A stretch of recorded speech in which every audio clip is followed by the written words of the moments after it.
You're starting to stream this pretty good with your Yeah. the Zel see it down at the bottom of it. Zel to say it. Yeah. Looks good. I really do like it. Yeah. Ladies and gentlemen, please.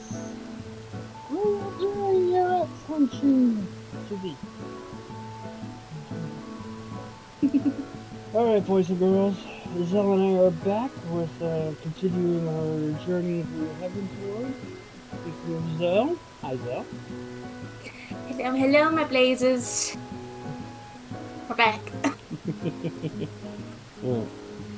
Oh, yep, Zel and I are back. We're doing more FF14. I'm excited to continue our journey through FF14, capturing the old steps. And I started with Shadowbringers, and at least I started streaming with Shadowbringers, and technically started with, it was patch 7.2, so we're just trying to get as much stuff on there so we can look back on this all fondly. So, anyway, I believe today's goal is we're going to at least kind of finish up part 1 of Heavensward Moving Quest, which will basically get us through the level 54 of the rescue. If we can get a little bit more, we might try, but you know, the Strife goal is to get through at least that much. Anything you want to add before we jump into this, Liza? Not really. Well, we do have a multi-stream up, so this way you can watch from both of our perspectives, and you can also kind of check out Zel's new stream overlay and stuff. She debuted a redesign of Friday. Yeah, Friday. She debuted a brand new redesign. It looks really good. She's proud. We're proud. Living vicariously through Zel. It looks really, really good. Yeah, I'm very happy with it. I'm afraid to ask, but at the same time, I also don't want to ask on stream like how much that rating on top of how long it took. Off-air topic of discussion. Yeah. So, but if you're ready, we can go ahead and flip over to the screen. I do not, so that's what I'm gonna do. I'm gonna switch to main screen. Come on. Alright, just back. Come on. That's a nice black screen you got going. Yeah, there we go. Got it. I have to switch through instead of I want to rename this thing. You want to rename this thing? There we go. Because instead of just adding multiple sources for multiple games, I'm just going to use one and just constantly change it. I mean, whatever works for you. Yeah. So. Alright, so last time we left off, Strife and Nocta had traveled up Sel Mall and arrived in the Turning Mists, where they discovered a Moogle up in the skies, which is unusual. Yeah.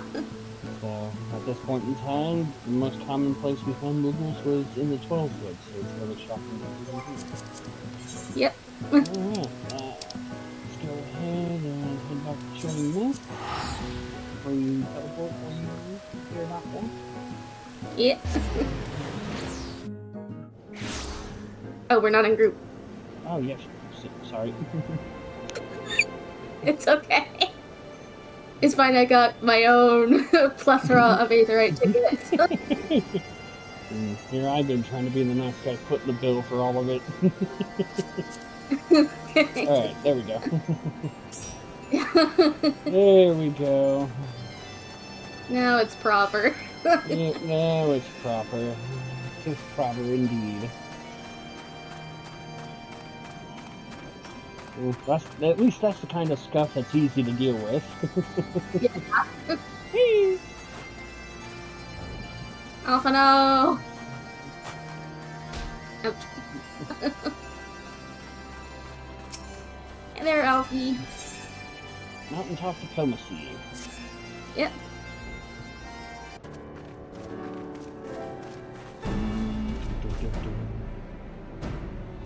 Found it. Could we but enlist the aid of one of the local Moogles? I'm certain Heavensward would not leave us alone. Though the eye enables me to sense the presence of dragons, I can only identify Nidhogg with certainty. The one that misses her gaze and not know if we're any closer to his food brother. And those are days we cannot well afford to squander. Shall we divide our forces then? Lady Zel, might I ask you to question any dragons whom you judge it safe to approach? I shall try, yet I fear the influence of Nidhogg trade will render most of the Dravanians in the area deaf to reason. And what of you, Master Alphonel? I have not yet given up on the Moogles. Strife, not there. Come with me to Gridania. I mean to petition the aid of the Moogles king in the 12th. After that business with Nidhogg, I dare say they will be glad to help us. Sure. Assuming you have no need of me, or shall remain here. Nidhogg senses both the loss of his consort and the coming of God, and his attention is firmly fixed in this direction. I mean to do what I can to hold his gaze and hope Thank you, Mr. Lee. Come then, Nocturne Strife. Let us make haste for Gridania and rendezvous at Nocturne's altar. But I neglected to tell you. There is an Aetheryte of ancient construction in which we make the journey return and gather with objects. Pray do not forget to use them. Who the hell do you think you're talking to? Wade?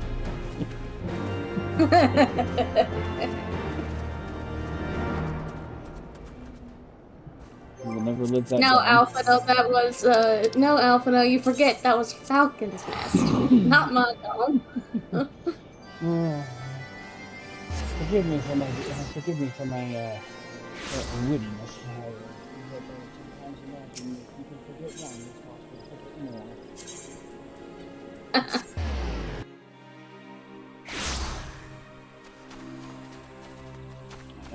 Right here. Hi, Alfie. we both did the same thing. We're just like, immediately to the elder seats here, yes. I sent word to the elder seats here upon arriving in Gridania, and I am pleased to report that she's agreed to act as an audience. If anybody can help us to contact the 12 Moogles, we are expected at the Lotus Stand. I trust you are familiar with the conjurers stationed at its Yes? Now we go.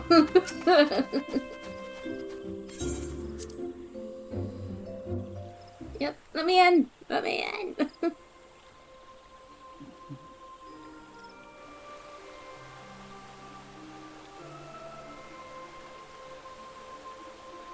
Ready? Yep. I bid you welcome, friends. The Admiral spoke of how he met with you, but 'tis no less of a relief to see you safe and hale with mine own eyes.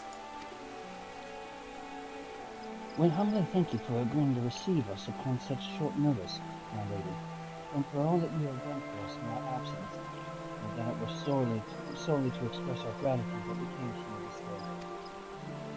Alas, the tides of battle that dictate our comings and goings, that is, Seatsu, we would beg your wisdom in a matter that may finally bring an end to the Dragonfly War. be gone, friend.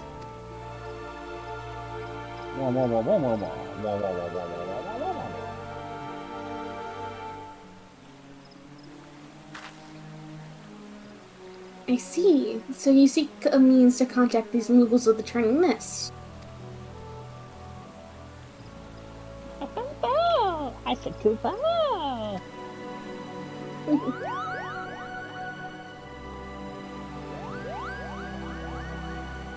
Greetings, Kuplokop. To what do we owe the pleasure of your company? I was struck by the sudden urge to bring you some fruit, Connie, and I'm jolly glad I did. Tell me more about these Moogles in the sky, Koopa. I will gladly tell you all I know, though it amounts to precious little. We returned to the moon high in the clouds of Jadania, and we heard that many were killing the children. Not a beautiful thing for the meeting. Pray correct me if I'm mistaken, Kuplo, but there are legends, are there not, which speak of Moogles who dwelled beyond the clouds? Indeed there are, Koopa. Long, long ago, back when the world was still young, they say my ancestors served the gods up in the heavens. Of course, that was before their masters took wicked and spoiled children. Ah yes, the tale of good King Mogglemog? The 12th? He is revered for holding fast to a rope of miraculous length that his subjects might climb down from the sky and escape to the world below. Ignoring the more fanciful aspects of the tale, it may well be that Koopa's ancestors hail from the chilling mist. Given how long his twin had resided in the world, it's perfectly possible that he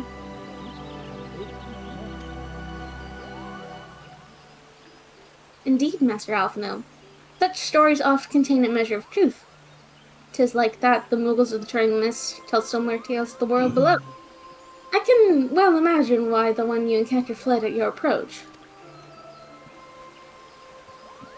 Now, fleeting second nature to us, we often hide when the larger acres come trampling through the forest. Of course, where there's one Moogle, there's bound to be more.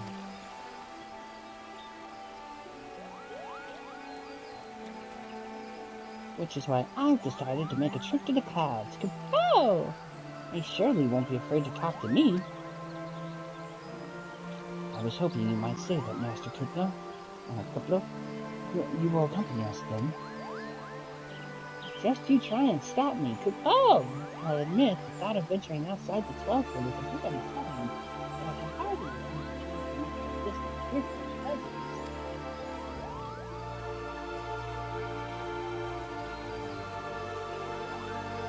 If you will have me, I too will accompany you on this venture, and lend my voice to your cause as an ambassador of Gridania.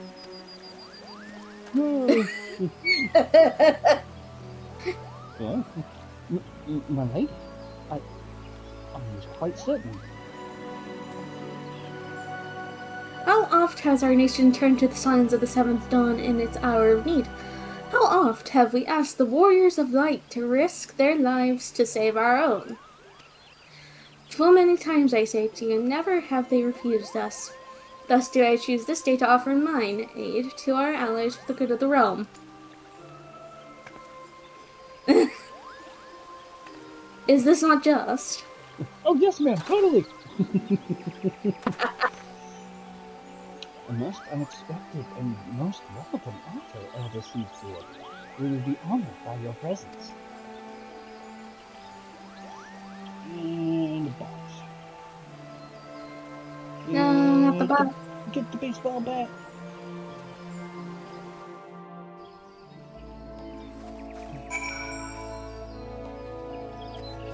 Speak with Hockey again. Yep. Pray return to the summit. Hey, that's not how it goes. Pray return to the summit and inform our companions of these developments. I will serve as the Elder Seedseed's guide on the journey back to Snow Mall. It being a path I have already trodden, I do not anticipate any great difficulties. Besides, we shall have the Elder Seedseed's personal guard to escort us. Alright.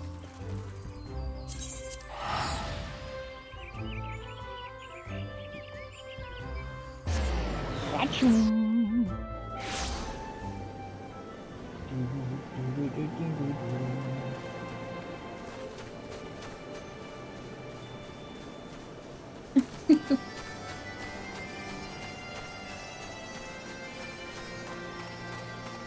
I was kidding. You haven't punched any noodles, have you?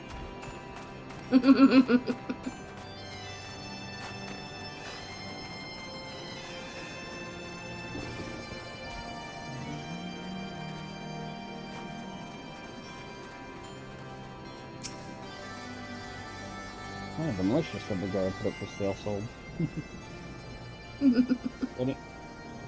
Yep. Well met, warriors of light. Nidhogg is not scared, but he watches us unblinking. So we recruited a Moogle and the head of Gridania. The other seats here herself answers your call, and there is naught to do but wait.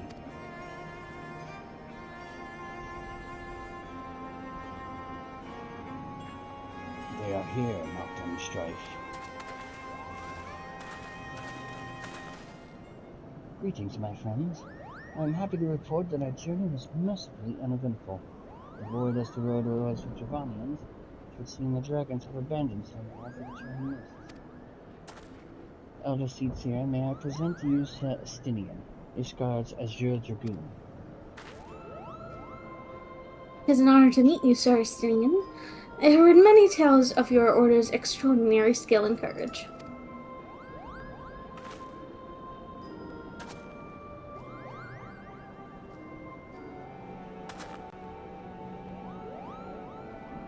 Friends, I feel it only right to inform you that we are not alone. The Mongols are all around us, even as we speak, and I should imagine they are more than a little concerned by the horde of strangers that have descended upon their home. Mayhap now would be an opportune moment to introduce ourselves. Hi, my name is... What? My name is... Who? My name is... Chicka Chicka Nakaluna.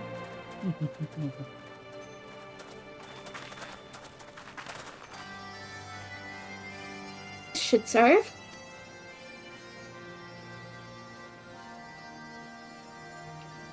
They're hiding, of course, but there are so many of them. Oh!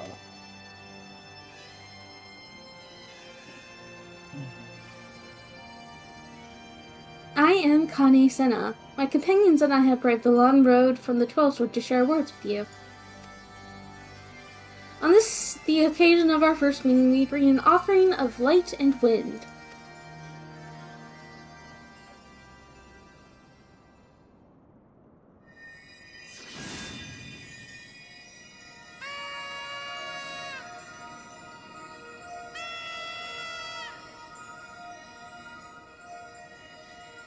Whoa, such a gentle and pleasing dog. Goodbye.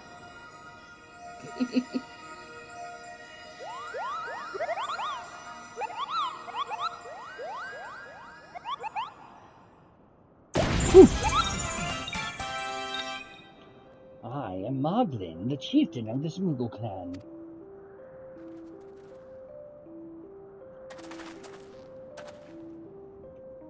Chieftain Mooglin, it is an honor to meet you. Greetings. I am Kublaka, ambassador of the 12-Wood Moogles. A Moogle from the world below.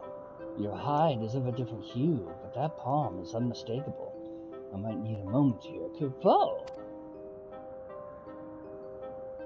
My companions were no less surprised to learn of your existence here amongst the clouds. I hope they did not startle you overmuch in their eagerness to make your acquaintance. Full well can I imagine your wariness. I am told that men have not walked here in nigh on 1,000 winters. Mayhap you will forgive them their forwardness when I unfold to you the grave matter which first brought them into your midst. My companions crave an audience with the great worm Hraesthugger, that they might negotiate an end to the war twixt man and dragon. An end to the war, you say?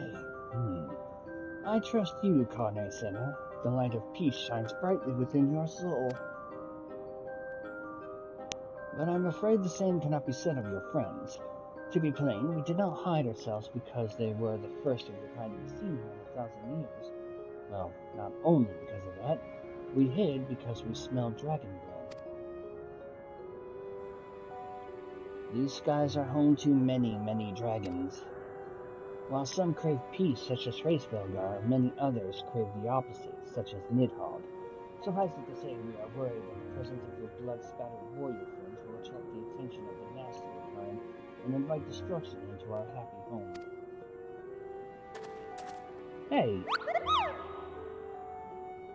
Now, just a moment, Chieftain. Not that Strife here may have doled out beyond thrashing or two, but it's always been for a really good reason. They are the champions of the Twelvewood Moogles, and I'll not hear their good name slandered. Now, Ambassador, let's not ruffle each other's fur. I shall, of course, take your testimony into consideration. If I may, Chieftain, there is little room for trust between strangers. Might we not take this opportunity to learn more of each other?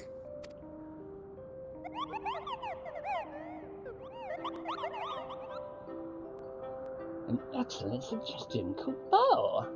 In the interest of fostering friendship and keeping an eye on you, I extend to you the hospitality of Mogul.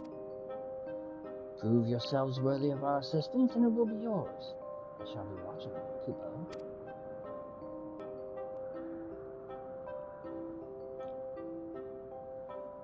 Well, it's a start. Mm-hmm.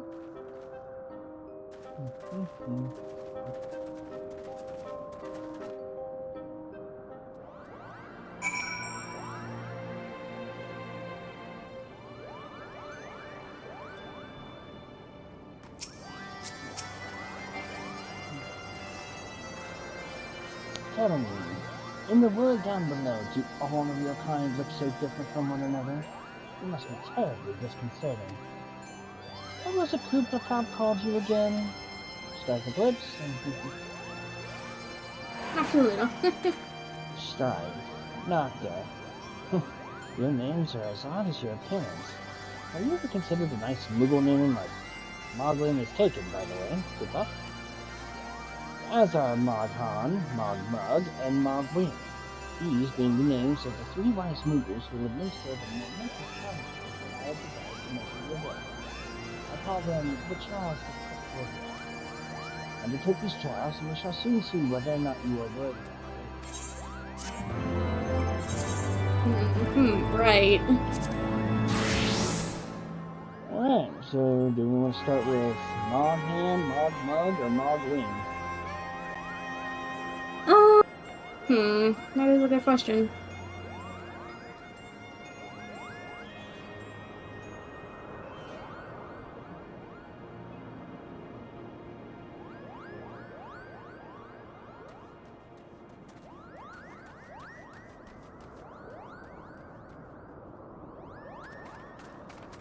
Mogwing, Mogmug, or Moghan? Could start with him because he's closer. Alright. Moghan's trial. Hello, yes, I am Moghan, the foremost alchemist in Mogholm, if you must know. If your tummy's gloopy or your wings droopy, I have a potion to fix that. Or I would if I didn't keep running out of ingredients. Luckily, you're here to do my trial. Yes, go forth, mighty adventurers, and mightily pluck 3 sprigs of cloud's breath for me. You'll find it blooming near the entrance to Aery. It's not the safest of places, so don't let yourself be too distracted by the pretty flowers. Go! Right.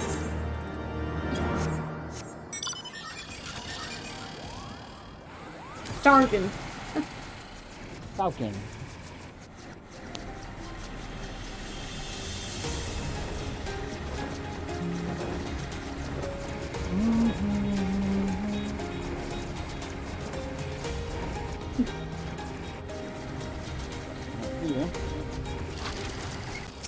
We went to different places, but...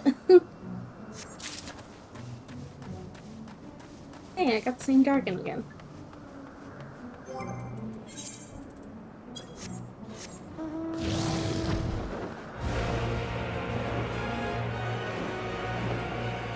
Becca Dragon!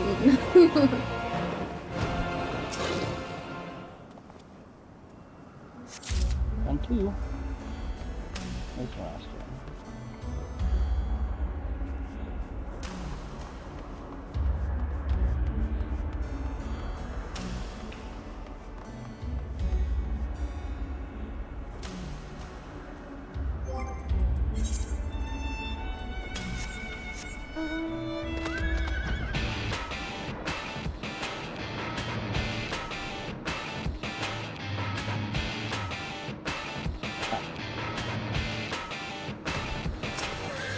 Over here.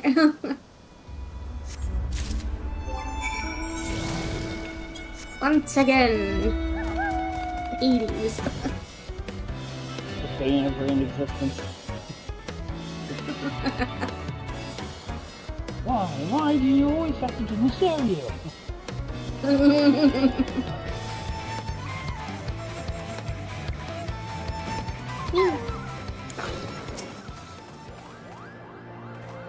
Did you have any trouble finding Cloudcraft? I do need it quite urgently, you know. Oh yes, these are perfect. Coupeau. Now I have the main ingredient for my palm tonic. Speaking of which, how are you feeling, sir, madam? Should you ever feel your palm losing its mouth, then I'm your Moogle Coupeau. Right. Yep, because we're totally worried about our palms losing their bounce. I guess go Mud. He's next closest. Yeah. Yes, you had the pleasure of speaking with Mogmud.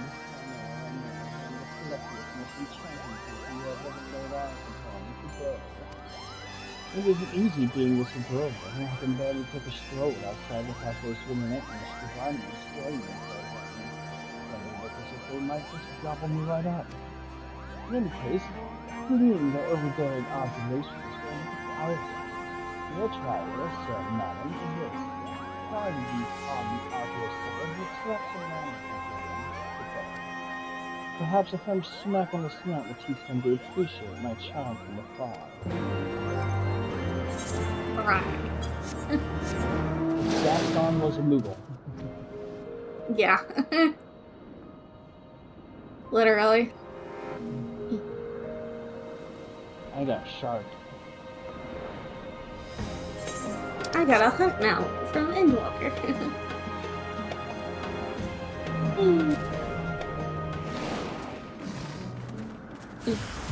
Hey, what's up? Die.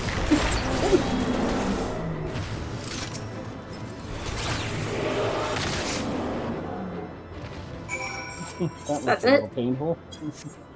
There's no kill like overkill, my friend.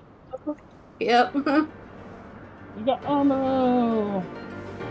Love it. I got super yummy now. Hey.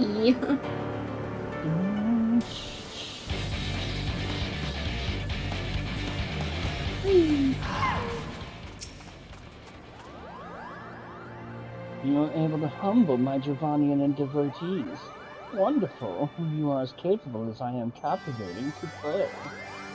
Still, my precious perfection does not excuse those snouts from pursuing me so mercilessly. Their tongues are lolling and playing grumbling. The Dravanians and their ilk have much to learn about acceptable acts of animation. Right.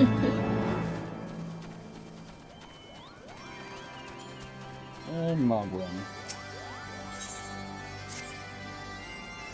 Mogwin's name and art is my game. When it comes to painting, there are none in my homeland. I know why you have come. Chief and Mogwin have commanded that I trust your trustworthiness. And if I trust no one to create art that will satisfy me, I instead charge you with retrieving a masterpiece I seem to have misplaced. It is an ambitious and innovative work, guaranteed to fetch at least 4 Cooper nuts in the open market. You must find it. Question the masters. Surely a pebble painted with such vibrant color and unmistakable cannot escape the notice of every Moogle in Mogwin. Right. I'll find your stones. Mogwin is missing his masterpiece, Coupeau. Oh, you mean that paint-smeared mess of a pebble? I've not seen it recently, a fact for which my eyes are proudly grateful.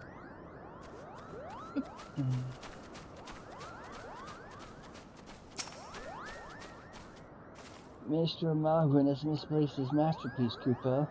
Oh, happy day. If I am the swifter in finding it, I will soon have a genuine Mogwin for the price of a little perspiration.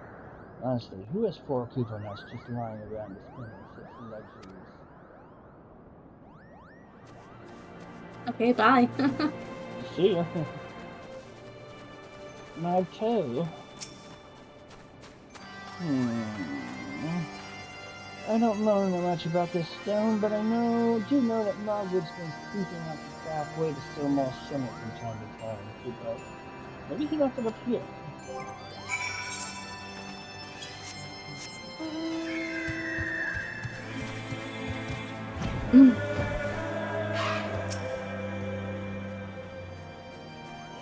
Well, what did you find out, Kupo? Ah, yes, now that you mention, I do seem to recall leaving my pebble at the Sandy Drive. The second part of your trial commences. Go, adventurers, and retrieve my masterpieces and art style on matters, swords and stones. Okay. Eden! Art!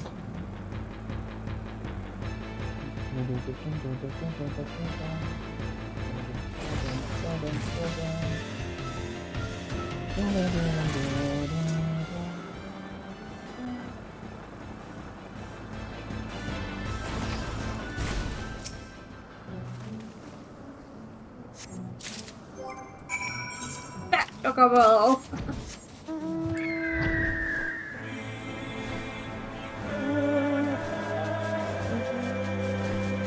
Right down. I was like disoriented a little, like, where was that? I'm not the only one who gets sideways. Do you have it, Kupo? Is my masterpiece safe? Yes, this is my work. Is it not exquisite? I call it Contemplations of Zenith. Thank you, madam, sir. At last I can exchange my art for those delectable Kupo nests. Chief and Margaret will hear of this battle steed. You have completed the trials of trustworthiness. Right. Let's go see if we are truly trustworthiness.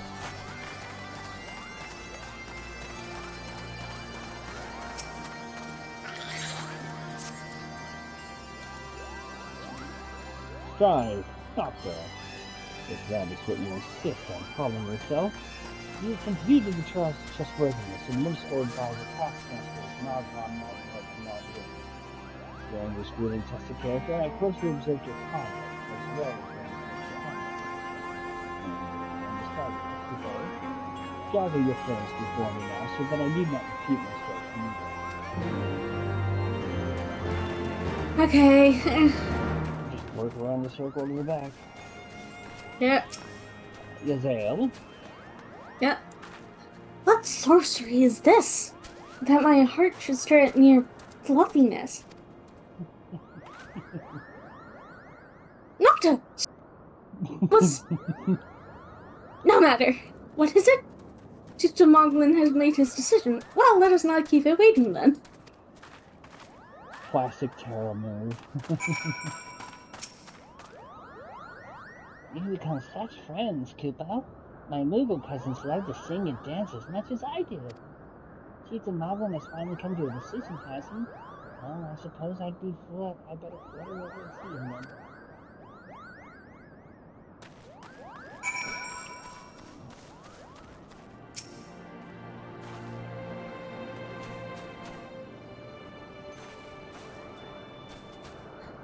People keep teleporting. You got a Pokeball. Yeah. No, Pokeball! Come on, don't disconnect. Come on, let me talk to Connie. No!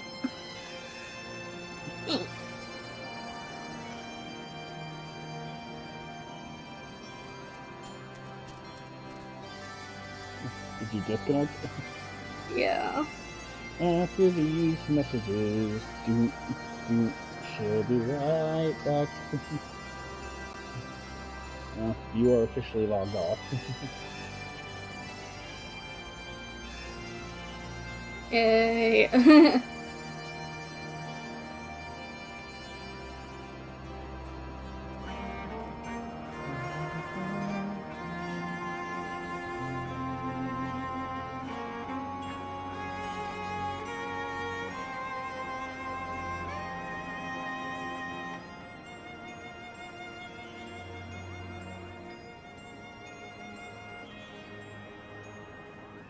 Noctiluna has returned to the party. Yay!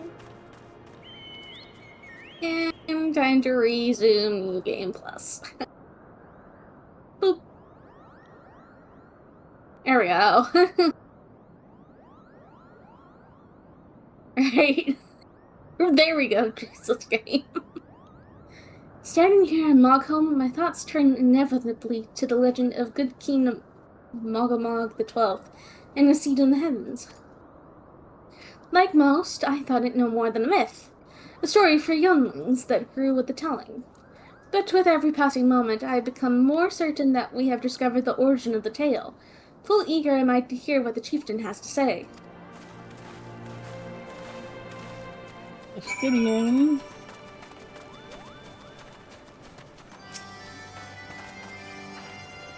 How go your trials, warriors of light? I myself have been sent on a number of expeditions to chastise the local dragon population. Did not their chieftain wish to avoid informing the Javanians? Such contradictions aside, our hosts seemed entranced by the height of my leap. They compared me to Maul, a lance-wielding Moogle warrior. It was meant as a compliment, I expect, but I doubt the spirit prayed outreach and power from land, much less a dragon. Conclude your business here, swiftly, sir. I like not this place.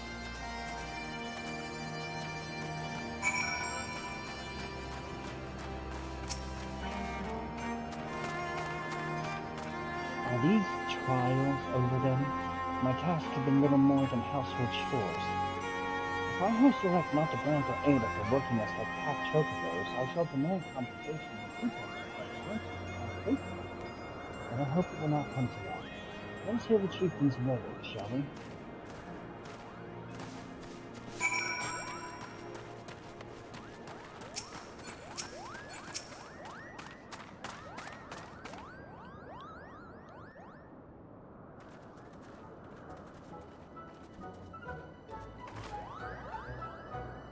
Never have I seen such determined workers, Kubo. It would have taken us moons to complete all this dreary chores and niggling errands.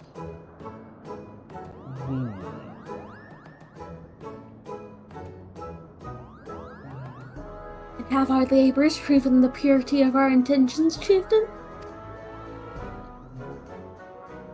Without a doubt. In fact, there was never really all that much doubt to begin with. You were, after all, already friends with Parley. But you see, before any meeting of the race flag are to take place, certain preparations need to be made. And what better way to help you pass the time than by having you perform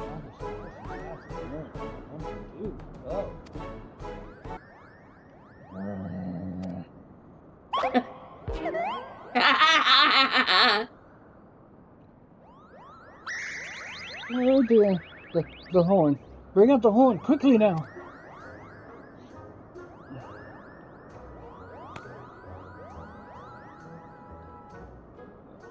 We blow on this wondrous instrument whenever we wish to speak with the Great Worm, Kubo.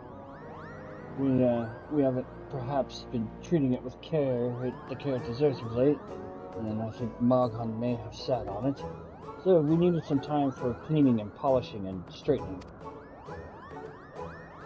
No lasting harm done, though. Now you need simply head to Zenith at the worm's dwelling to the west, and give the horn a good toot.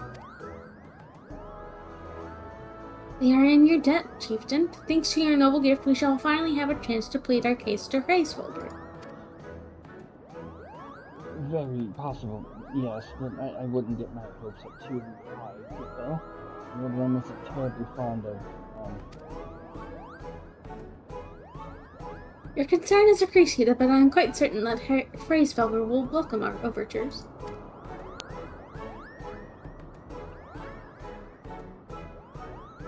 Should we ever arrive at this lair, come, we have squandered enough time already.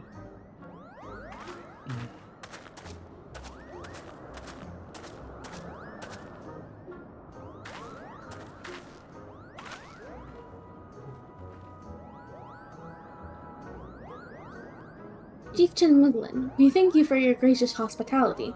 Though we must soon take our leave, I pray that we may continue to nurture the shoots of this new-sprung friendship twixt earth and sky. Of course, Kupo. Visit us whenever you wish. Consider Mogholm your home amongst the clouds.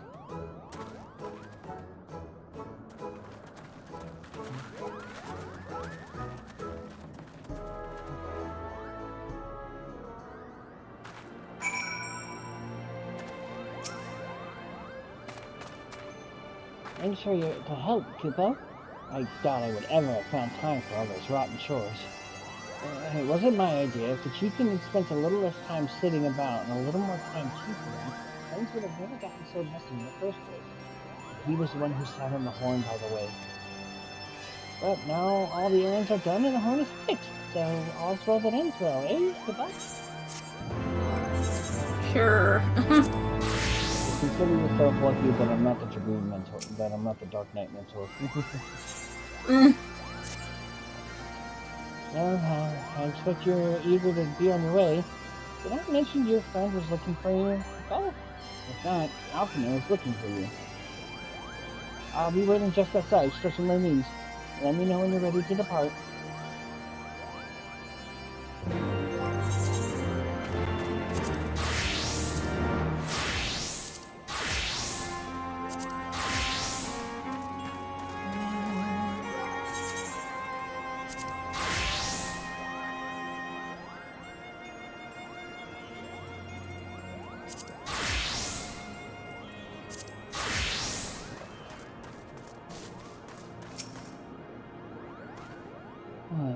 To the best of my knowledge, we have all that we need for our trip to Zenith.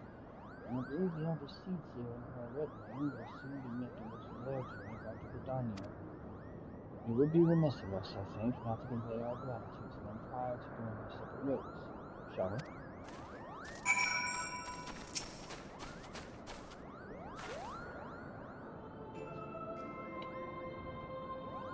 Alphino, Strife, I do humbly thank you for what has been a most enlightening experience. Were it not for your pioneering spirit, the existence of these mules might never have been revealed to us. 'Tis we who should be thankful, Elder Seedseer. Were it not for your timely diplomacy, they would have never have chosen to reveal themselves at all. And 'twas your presence, Kublai, that ultimately won us their trust. It must have taken a great courage to leave the sanctuary of the Twelveswood, and we are exceedingly glad that you did.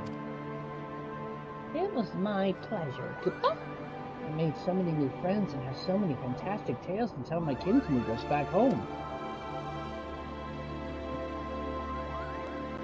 It is to our home that we must now return. May you ever walk in the light of the crystal, my friends.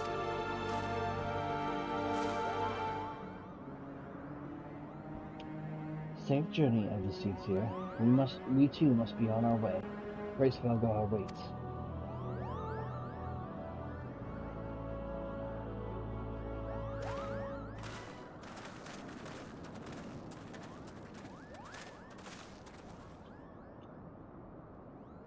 Warriors of light, pray attend closely to your companion, Sir Justinian.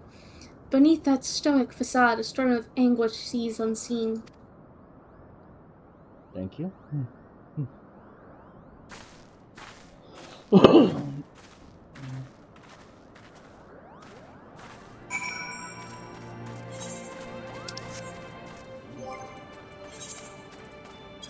Shave a little time. Light. It's an eater.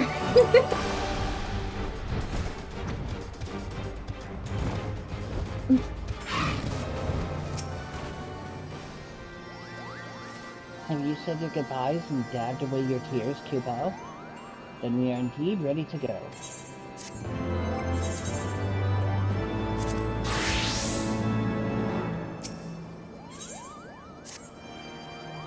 As Chieftain Malvin already explained, the shiny instrument we gave you is the best means of grabbing Gracevalgar's attention.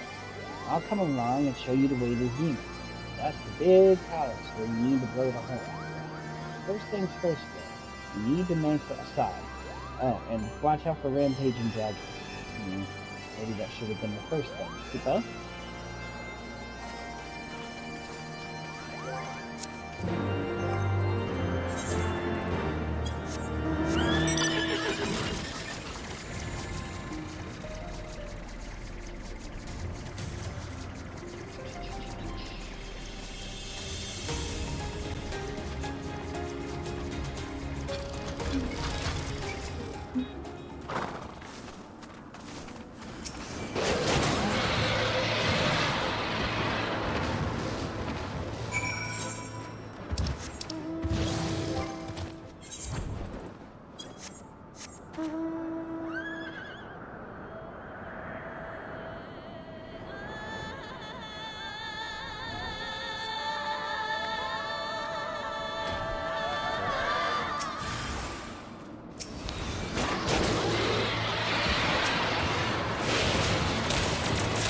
double tap. Pod. Pony.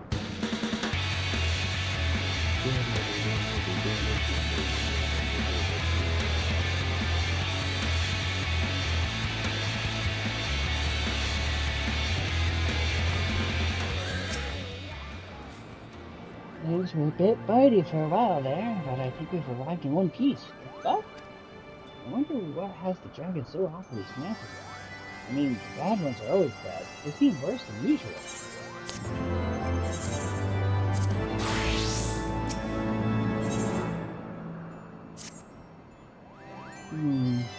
We may have one small problem, Kippa. When the winds are high like this, gray scales are invaded and then it's not close and tends to emerge below the horn. If you tried blowing the horn now, I doubt he'd hear it. I suggest that you stop at the clearing up ahead and rest until the wind dies down. Right.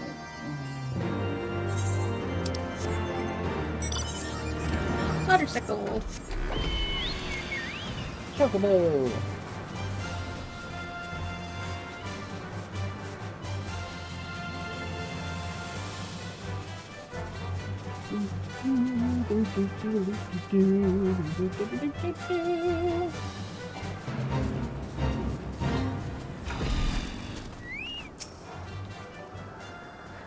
This should do nicely, Kupo.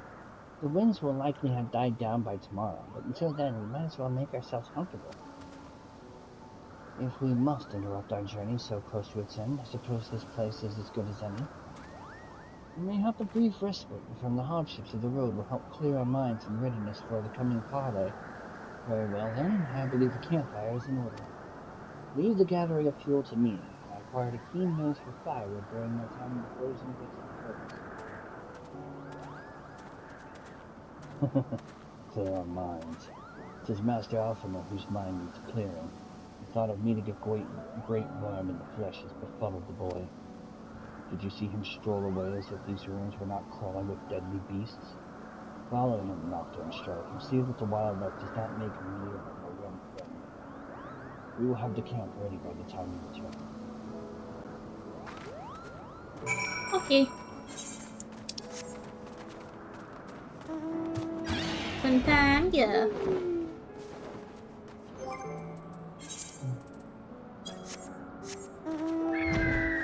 Herb.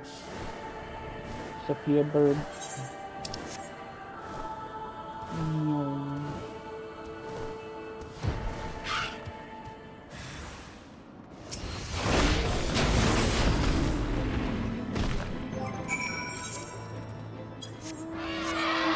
Playing Unix.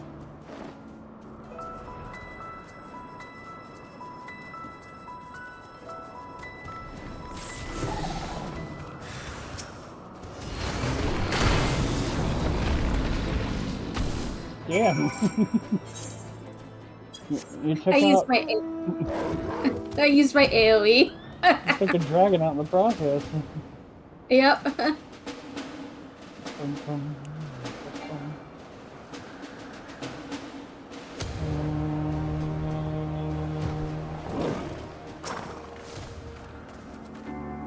see I was right to worry about the boy's safety. Once Alpha returns with the wood, we can see about supper. The Ice Queen has filled a pot with what look like stew ingredients ready for the fire. Ice Queen, she's not wise.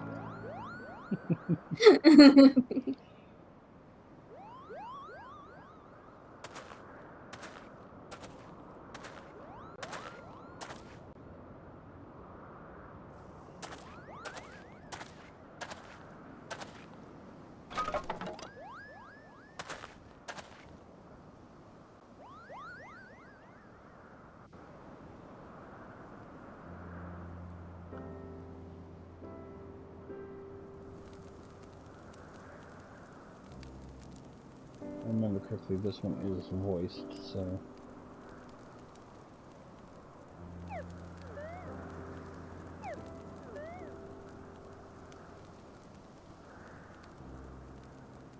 Nope. Nope. Damn. If few things compared to the simple pleasure of sitting beside a crackling campfire of one's own making.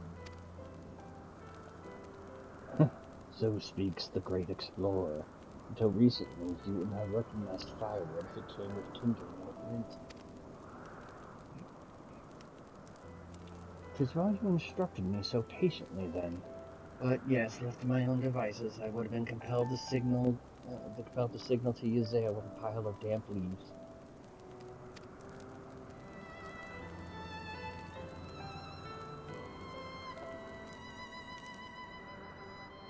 I was born the pampered son of a Shawnian dignitary, and alongside my twin became the youngest student ever to be accepted into the studium. How proud I was to match wits with scholars and philosophers.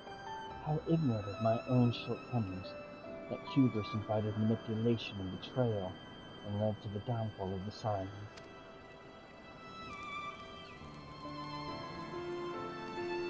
We all of us are guilty of similar ignorance.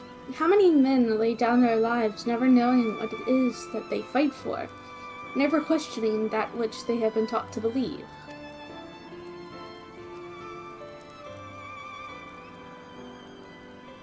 'Twas only upon meeting Heavensward that I learned the truth hidden within our history. Were it not for that chance encounter, I would never have vowed to tear down the Holy See and expunge the falsehood with which it fans the flames of conflict. I would have lived and died in ignorance.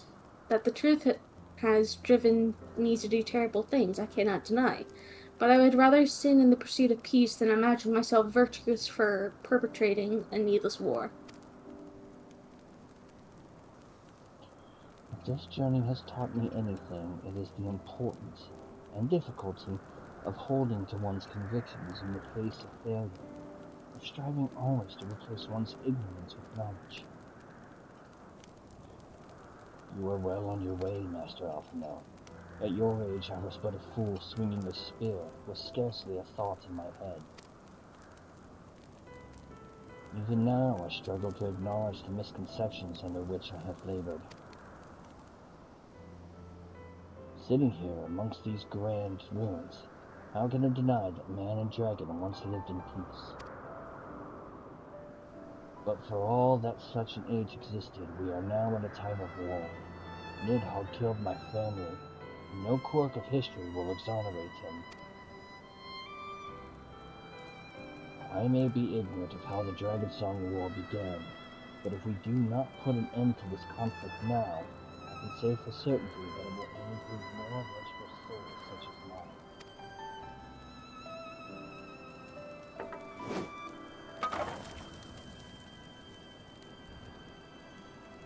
In my hand resides the power to vanquish a great wrong. If Ishgard's survival rests on me wielding that power, I will slay Nidhogg myself, orders or no. Estinian, you gave your word. My word is contingent upon the success of our parley. Show me the strength of your convictions, Lady Iceheart. Convince Heavensward of the righteousness of your cause.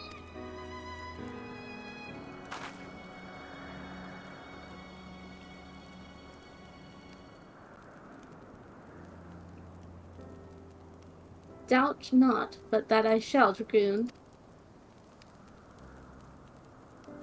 Well, winds willing, we shall have our answers on the morrow.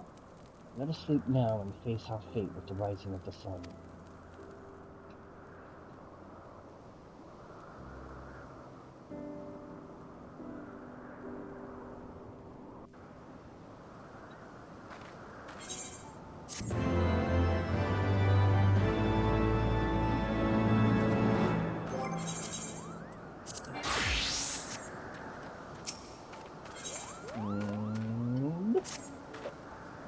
The campfire was so cozy, I must have fallen asleep, Koopa. But do you feel how the winds have shifted? They will have borne Heavensward back to the skies above Zenith, I'm sure of it. This is your chance to climb to the highest floor of the palace and summon him with a toot of that shiny horn. So I'll be heading back now. It's all the same to you. Good luck, Koopa. It was nice knowing you. You say that like we're about to die.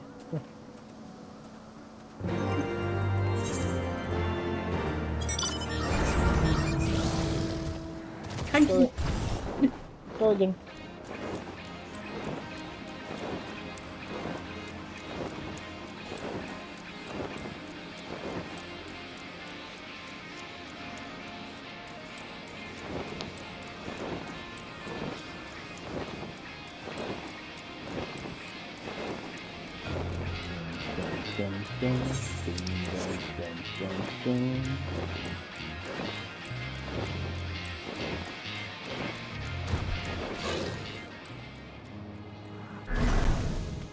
Hey look, it's Estinian, or aka Wombat Cube Pants.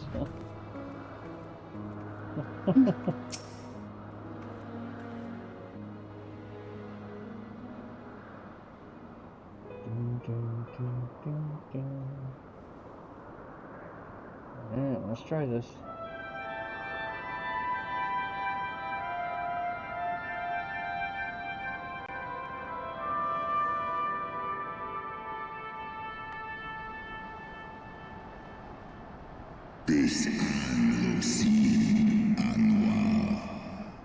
Mortals, why do you disturb my solitude?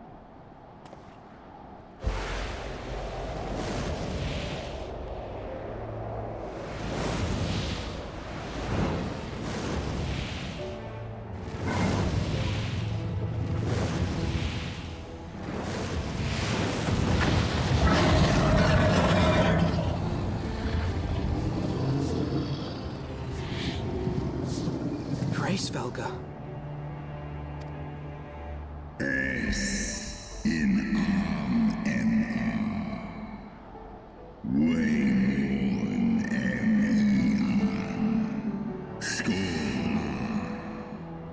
Thou speakest the name of a creature that but waiteth the release of oblivion. Leave. By the 12. Mine ears hear the tongue of dragons, yet the meaning rings clear within my mind. How can that be?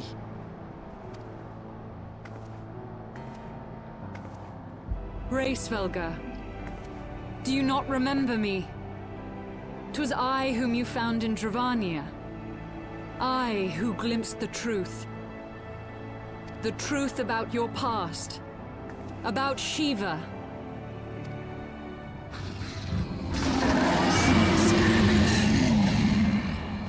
Do not speak her name, mortal. But speak it I must! I have summoned Shiva's soul from the beyond and offered myself as her vessel. She has made her heart known to me. Enya. Lis umways. Aneshi in. Foolish girl, thinkest thou my beloved spirit hath descended from the heavens? En eski anshis li esishin. But the secrets of her heart are thine to know. I have surrendered mine to her. Do you not see, my love? I am Shiva reborn. Angang. Esklai furul. Ineshilai. Kanukish esole. Gullible fool, the light that illuminated the past for thee, it did not grant thee omniscience. Non shin esh olin. Inesh in el tu olin. The spirit thou hast summoned belongeth not to Shiva.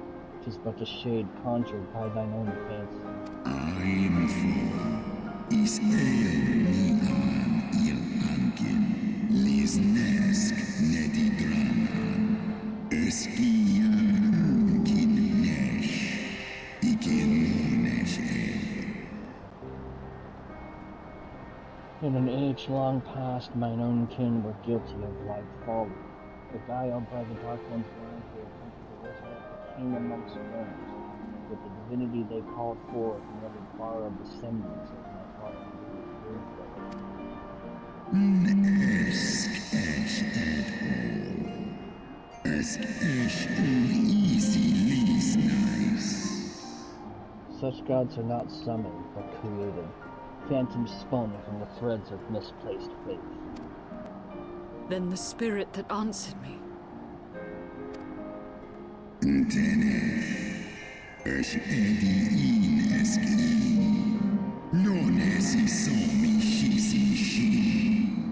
Was but thy dream of Shiva. The soul hath been corrupted by a deity of thine own making, child.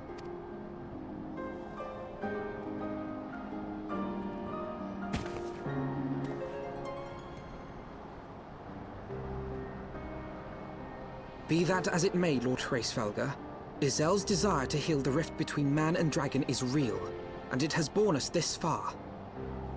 We would spare both our kind and yours the ravages of this senseless war. Pray join your voice to ours in a call for peace and forgiveness.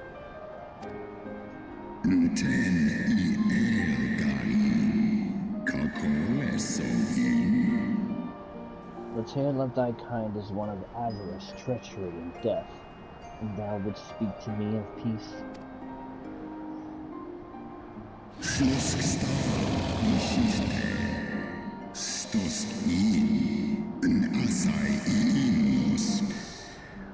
Hark thee, mortals, to the naked truth, and then tell me thou deservest forgiveness.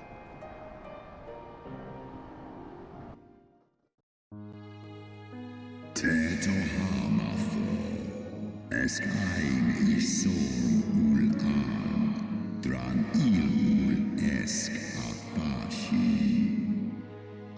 1200 years ago, my beloved Shiva sacrificed so to bring an end to the war twixt man and dragon, paving the way for an age of peace and cooperation.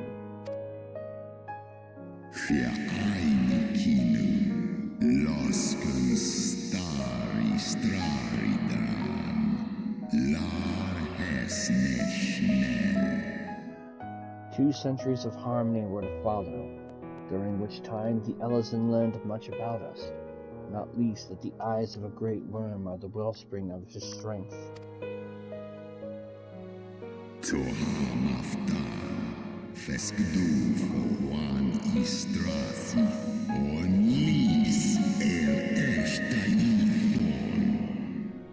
Twas out of the selfish desire to possess the strength that King Thornton then conspired to undo all that our peoples had achieved together.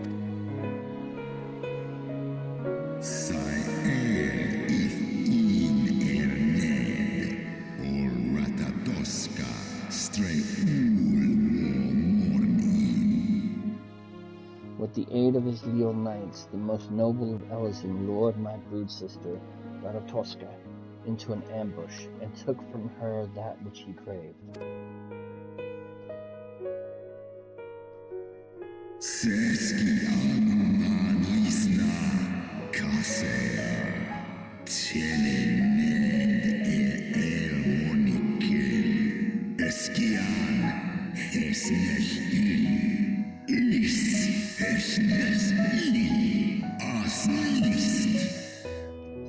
Fain would I strike the image from my mind, yet still the scene doth linger of my brood sister's tattered corpse, defiled by her Elezen allies. They had torn out her eyes and feasted upon them in the manner of wild beasts.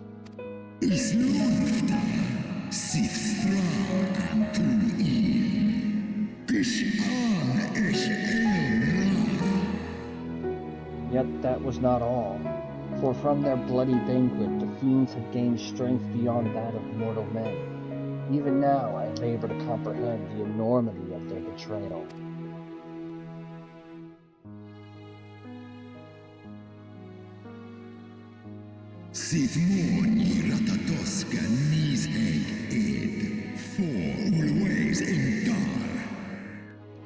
Nidhogg was the first to learn of the atrocity, and he took to the skies, hungry for vengeance.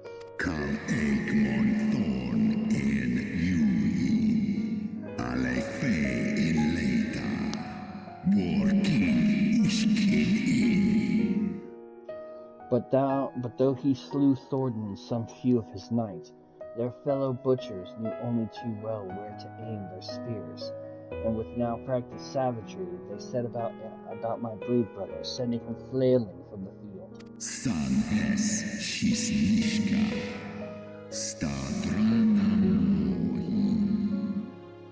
Such is the truth of the holy Holy Seed would keep hidden. Such was the beginning of the Dragon Song War.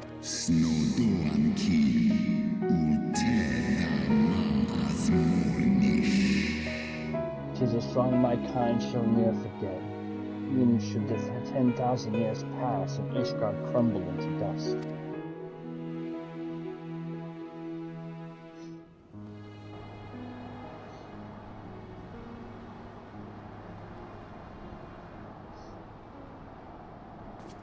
Your tale bears scant resemblance to the one I was taught. How convenient that it should absolve your kind of all responsibility. But tell me, Dragon, why should I believe your version of events?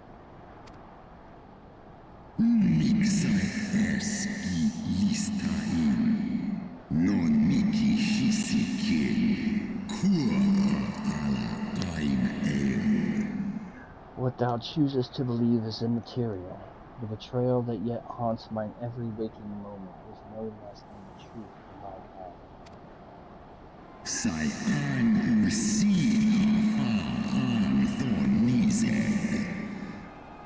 And Nidhogg meaneth for Thornton's people to suffer for this sin till the end of days.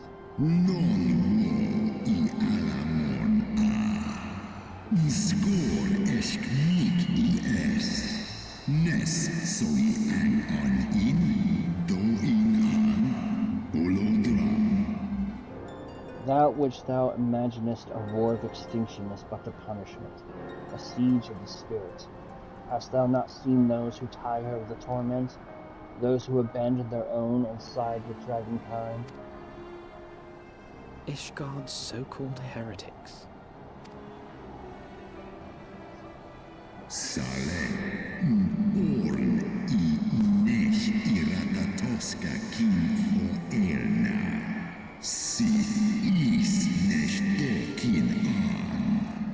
Know that all the traitor's progeny bear a trace of Ratatosk's essence, but a single sip of our blood is enough to awaken it. Then, the seed lies within us.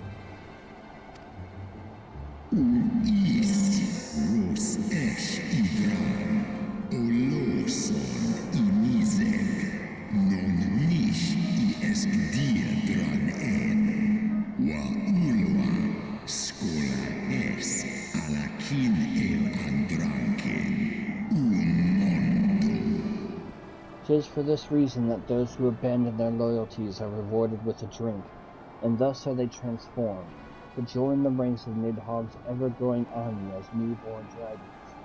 One by one, through death or defection, my brood brother shall account for all of the betrayer's children. Ye gods, I have borne witness to such a transformation. Looked on as a heretic assumed the shape of a dragon. I imagined it some manner of Dravanian enchantment. But if any Ishgardian, regardless of allegiance, has such potential within them, 12 forgive us. To think of all the dragons we've slain!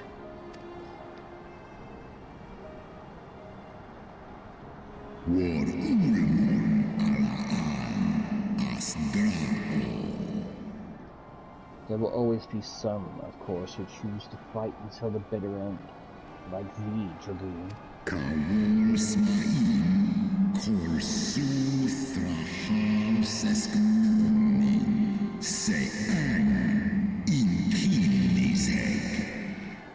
But struggle as thou might, thy youthful vigor will be spent ere thou reachest 210, and Nidhogg shall remain to torment thine offspring. Oft have I wondered why Nidhogg did not simply raze Ishgard to the ground. Now I have my answer. He has no intention of winning the Dragonsong War, for it is no war at all, but vengeance, an eternal requiem sung for his murdered sister.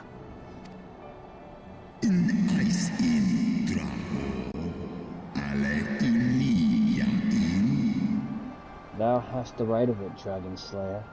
Comprehendest thou now the futility of thy quest? I have not come this far only to admit defeat. We can still return the eye to Nidhogg and beg forgiveness for our ancestors' crimes. Mayhap our words will sway him. Ja, lies as an in la tu ole in an res isu. Stubborn child, thou thinkest in mortal terms. Our perception of time is too broad for thee to grasp. Nick du set in soli, nosta no lis as dui for in. 'Tis a simple matter for thee to offer thine apologies. Thou didst not perpetrate the crime. Despite thy visions, the deeds of history seem distant to thee.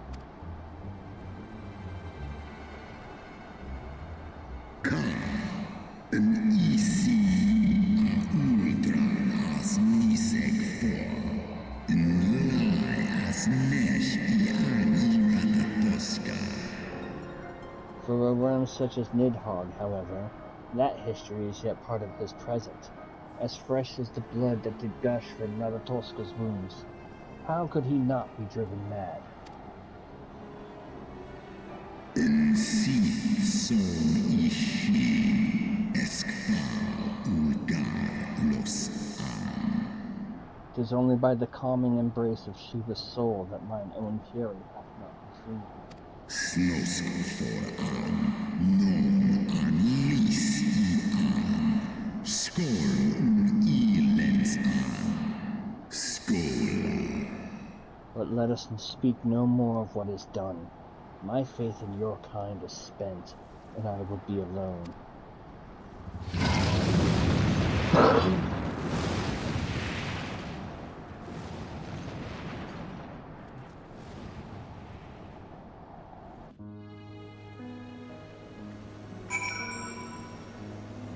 Oh, Well, that went great. What do we do now, Alfie? Heavensward was every bit as awe-inspiring as I imagined. His voice fairly dripping with power. The will behind his words so undeniable that it transcended my ignorance of the dragon's tongue. What a pity that I misliked what he said. So far did we travel, even unto the very end themselves, only to be dismissed like unruly children. And far from mitigating this humiliation, the hidden truth we have learned serve only to prove that our grand mission of peace was destined to fail from the first. Nothing will deter Nidhogg from his course. Oh, okay, so part 1 ended at the end of the 54 MSQ. I was not aware.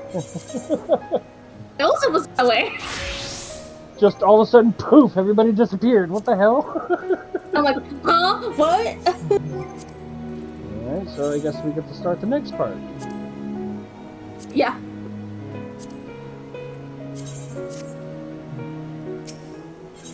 Right, Heavensward Part 2.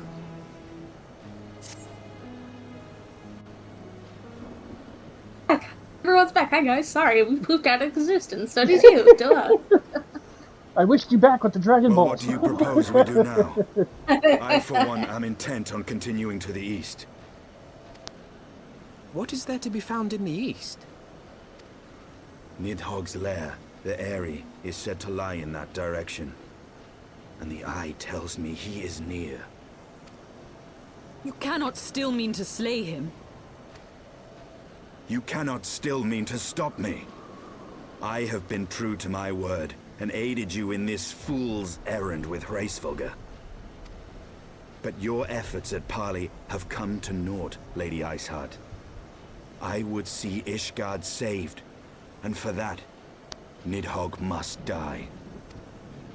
With the tale of our ancestors' vile betrayal yet ringing in your ears, you speak of continuing this war? Nay, lady. I would but pierce its vengeful heart. When Nidhogg dies, this war shall die with him. A moment, Estinian. You yourself spoke of the Great Worm's strength, that you believed him powerful enough to raise your city to the ground. How then are we few to challenge him? Even behind the stout walls of Ishgard, With an army of knights manning the defenses, our victory would be hard won. Yet you propose to contend with the beast in his own lair. In close combat, this will afford us an advantage. And with 2 Azure Dragoons working in unison, who can say what might be possible?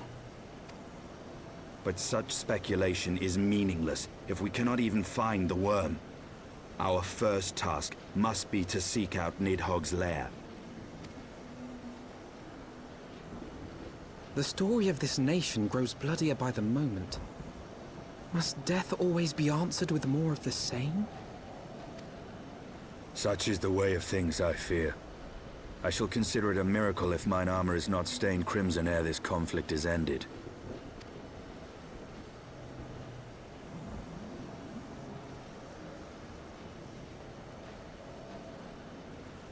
That I should be blinded by my own lies.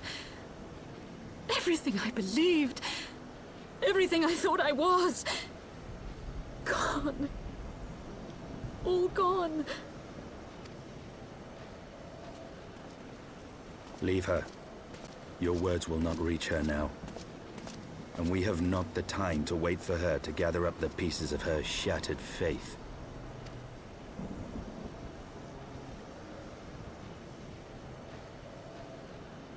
Poor Zel. Mm-hmm.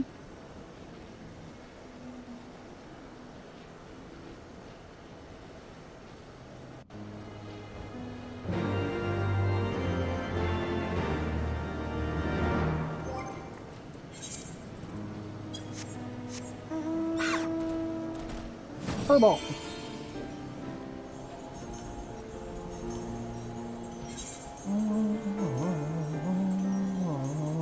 Phoenix.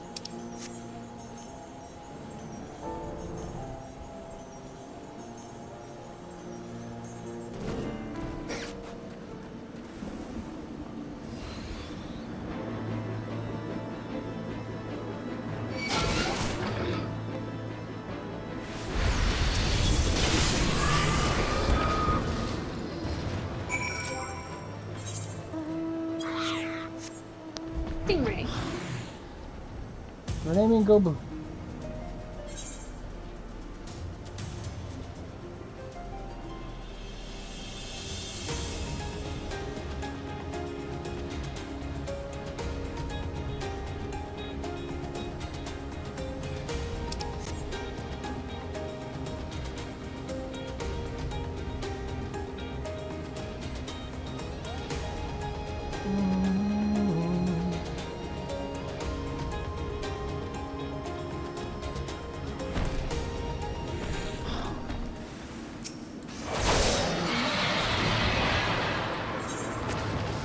In unison.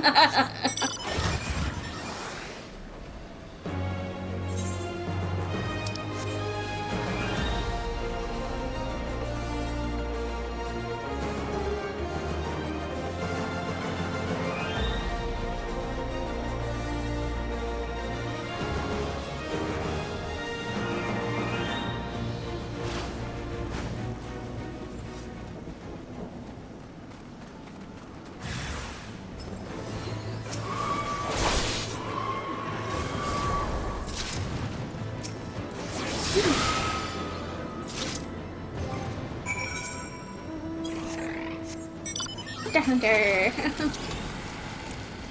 Falcon. Falco. Punch.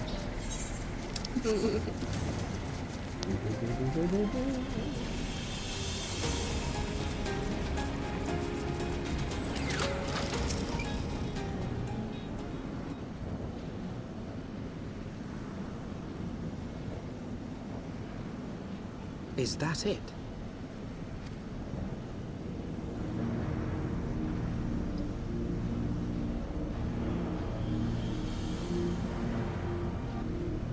Aye, that would be the Aery. I feel Nidhogg's presence through the eye, his caustic hatred gnawing at my soul.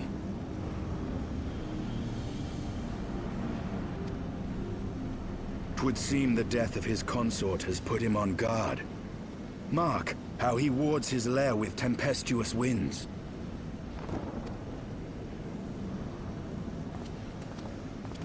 A similar barrier once barred our entrance to the Primal Garuda's domain, until we discovered the means by which it could be penetrated.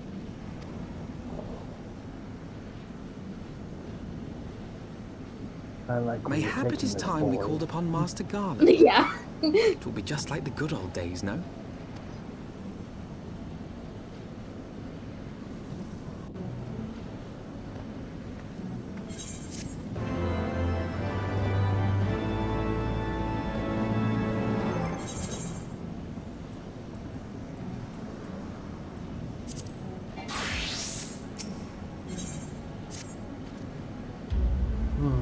A force of sufficient power to break through a primal. And I can offer no better solution. Pray consult this engineer and make it yours. Very well. On the condition that you swear not to lure Nidhogg from his lair. Steal all the glory for myself, you mean? No, I am not so selfish as that. Contact me by Linko when the preparations are complete. We shall set forth with Ishgard together. I suggest we rendezvous back at St. Rita's Forums, Strife and Doctor. From what I gleaned of the Holy Season society, Sid will still be in Ishgard. Okay. Back to Foundation. Mm-hmm.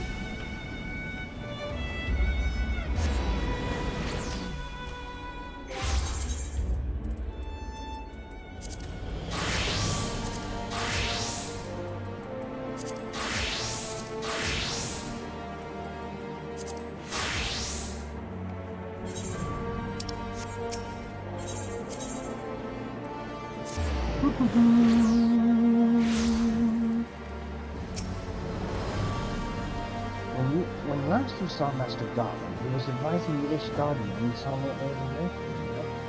In that case, he still might be at Cloud Camp Top. Failing that, we could try the airship landing, or we may have to even decide to get in the fire. And let's not risk conversation. So many of the cities should know where to find him. The question is who? So Aemon would seem the obvious choice, but there's no guaranteeing he will be able to help us. Ah, I have it. How Edmund's youngest son prides himself in knowing all the Holy Sea's juices. Let's return to the man and see if Lord Emmanuel in his house.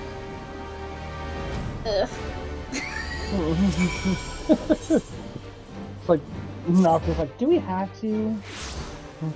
Like, of all the people, do we have to talk with him? Yeah.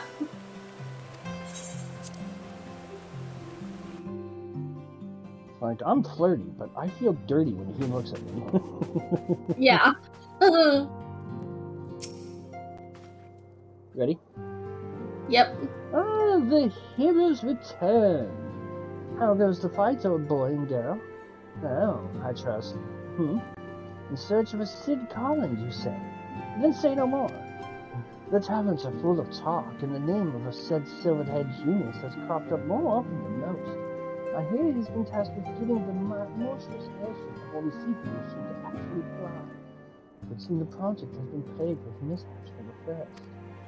In any case, Gal and Ironworks employees are known to frequent the airship landing, and I'll wager their master does too. Airship landing. Yes, I thought as much. Come, Noctur, Strife. We must find Sid and trouble him for his expert's opinion. Oh, Sid! Sid! Help us so Noctur Sid, doesn't help. have to talk to Manoline again. Oh, we all know that it's gonna happen eventually. Oh. One can hope. One can hope, yeah.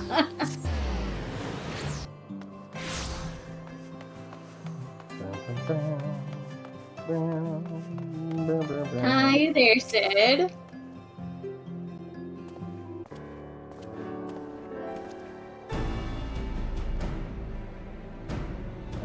Noctur, Strife, Alphinaud, how fare all of you? Not terribly well, judging by your faces. Greetings, Master Garland. I am sure it will come as little surprise when I tell you we have need of a favor.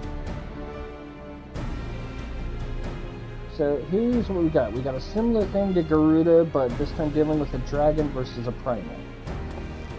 And there's a wind barrier. And you say it was conjured by Nidhogg? The Enterprise could certainly take you where you need to go. She will not fare well against dragons. She's agile for a ship her size, but not that agile. The Javanians would fly rings around her. And if they took it into their heads to incinerate the rigging, there would be precious little we could do to avoid them. But there must be something we can do. Some manner of weapon we could employ. The stinging stands visual at the edge of the churning mist, but we do not know how much longer. Alright. I didn't say it was impossible. I said it was impossible for the Enterprise. We need a smaller boat. Biggs, Wedge, it's time we gave that new toy of yours a proper field test. Happy la-la noises. Yeah. It's probably best if I let the lads show you. Come on, the manufacturer's not far.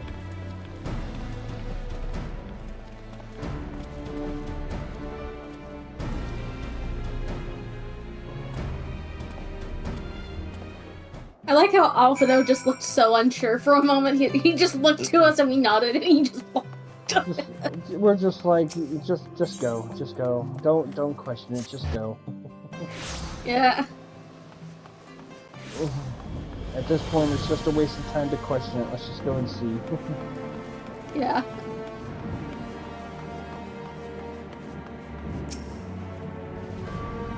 Hey guys. Little projects inside, just inside.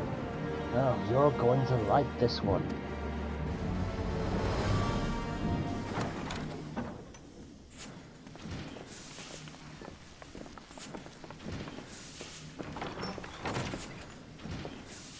What?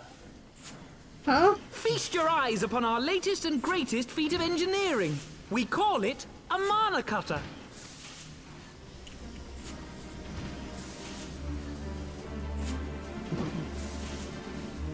After you put down Gaius, Wedge and me struck out on our own for a bit, and started work on the successor to the tiny Bronco. Impressive little thing, isn't she? My talent for ship design has plainly rubbed off on them. Embarrassed, waving. They've adapted the principles of corrupted crystal technology and constructed a mechanism which converts ether from its surroundings into elemental wind. Said wind is then harnessed by the specially engineered sails, providing the craft with propulsion and lift. All in all, a most elegant solution. I'm actually a little upset that I didn't think of it myself. The design does, however, come with one small flaw. The energy conversion ratio's bloody awful. To generate enough power to get you off the ground, you need to be in an area awash with predominantly wind-aspected ether. In other words, there are a few places you can fly, lots of places you can't. The new Ishgardian airship hasn't left the boys much time for tinkering, meaning it may be a while before this particular project takes off. If you'll forgive the pun. I do not forgive the pun, but I do appreciate it.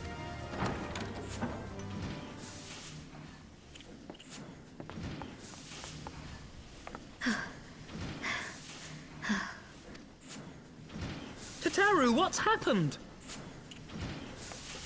I've been looking all over for you. There's been word from Aldar. It's about Her Grace, the Sultana.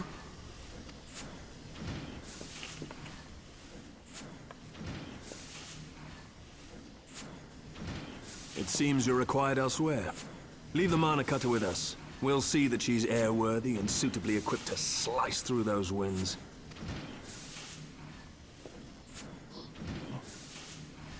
You, meanwhile, should concentrate on providing Rauban and the Sultana whatever help they need.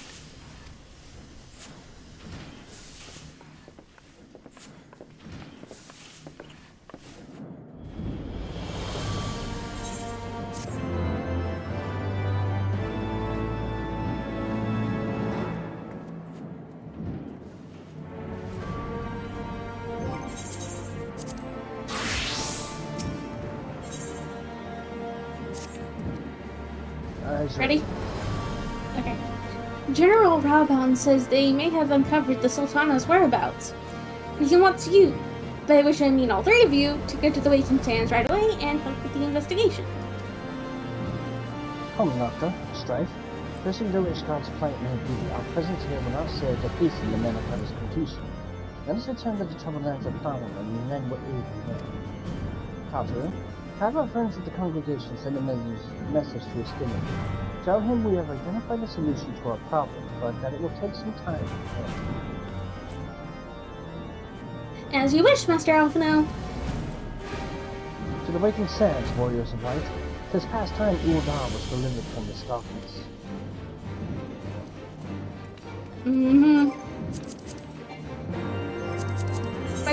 Brave return to the Waking Sands.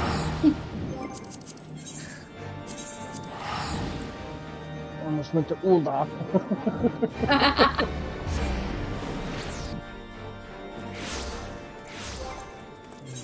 What shall I get for Mount Roulette? Horse. Moon! The bowiest of bows. Hell yeah.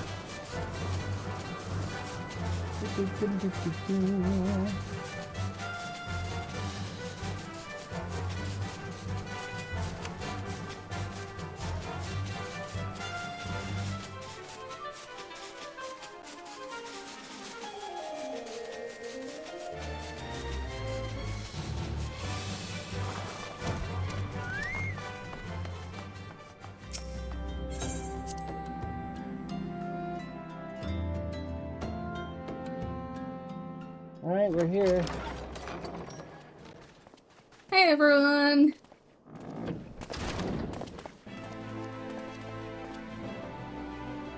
Thank you for coming. No thanks are necessary, General. I trust your recuperation continues apace. I cannot complain. Thanks to Higiri and her ministrations, I've regained much of the strength I lost during my imprisonment.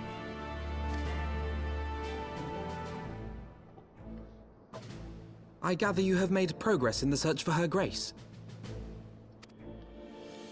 Aye, some good fortune at last. A few days past, Dulala informed us that a sizable shipment of alchemical supplies had been delivered to the palace.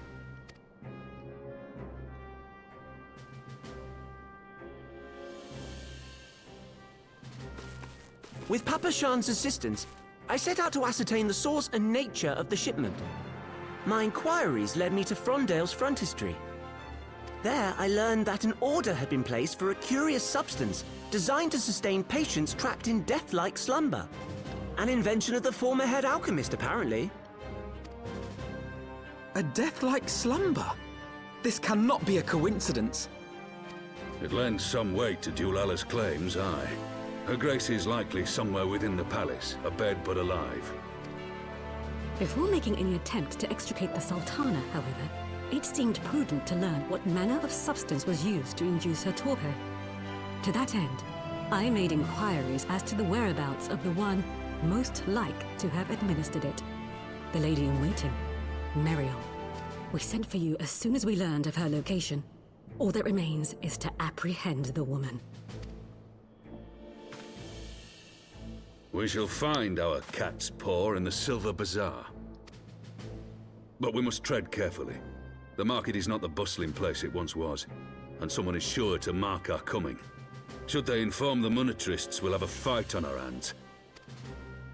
We must be prepared for the worst, and being short an arm, I thought it wise to take another in its stead.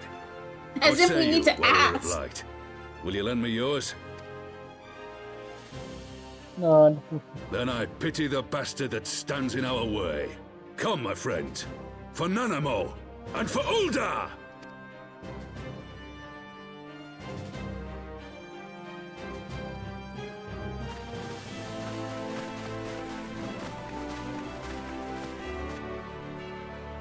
The bull is back. Mm-hmm. How you doing? Ready? Yep. Our target is Muriel. the Sultana's former lady-in-waiting, a woman of Midlander heritage, I am told the two of you have met. Our sources indicate that she left the palace shortly after the incident and quietly rejoined the dwindling population of the Silver Bazaar. I suggest we begin by questioning the market's residents and confirm that Mariel is still in hiding there. Okay.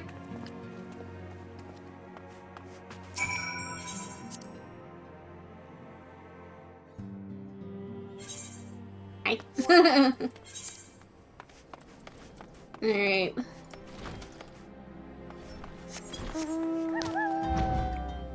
Eden!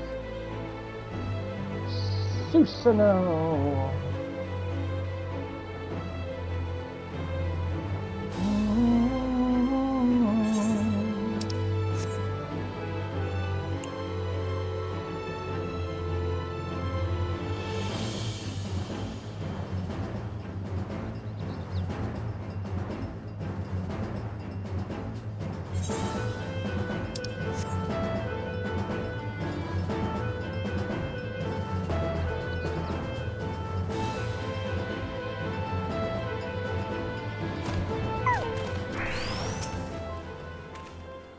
Mariel? Bye, she's here. Left the city for good, she says. Barely leaves her house, though. It's the one closest to the market entrance. Well, that's good to know.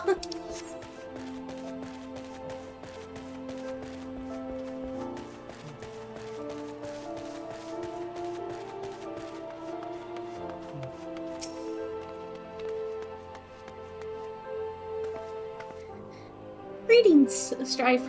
Knocked up. What can I do for the Silver Bazaar's favorite adventurers? Looking for Mariel, you say? If you're hoping to lure her back to Ul'dah, you may as well give up now. The girl's done with city life. Okay.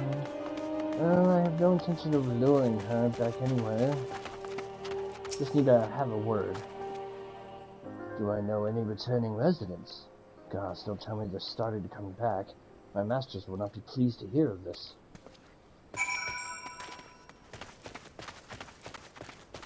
I believe over here?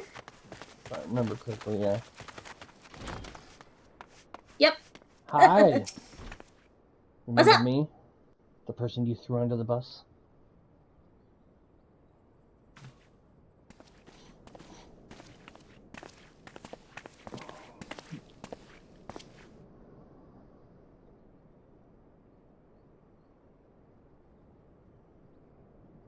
You are Mariel, the Sultana's former lady-in-waiting?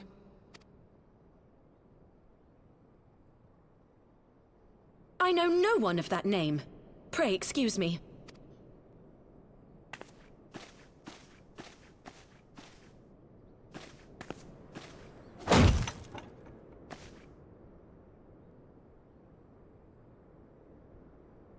General Alden!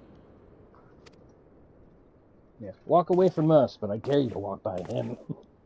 Yeah.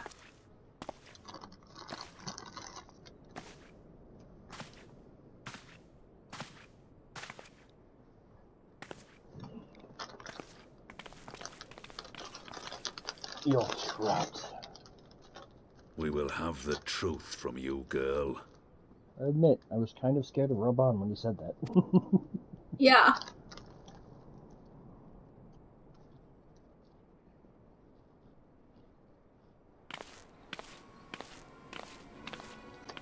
Mayhap it Oh, would you be son of a better bitch. coming from me.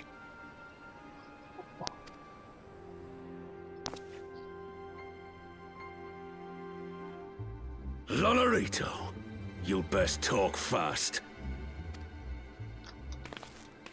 As you know, Teleji Adeleji's Cartano reclamation bill was no more than a facade. A means to get his grubby little hands on that Allagan monstrosity Omega. When he learned of Nanamo's intention to abdicate, however, he was forced to amend his plans. Suddenly, assassination seemed the most promising way to further his ambitions. I am told Teleji had discovered a maid in whose veins ran the blood of House Thorn, a new, more pliable puppet to sit the throne. 'Twould have caused an uproar, of course, but few could have contested her claim.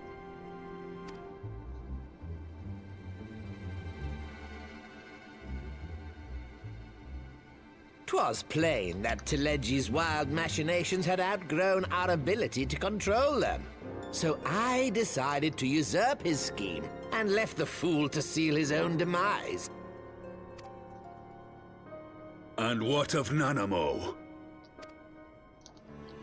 Oh, I have no desire to harm her grace. 'Twould profit me little to destabilize our government. Thus did I employ young Mariel here to administer a potent sleeping potion in place of a poison.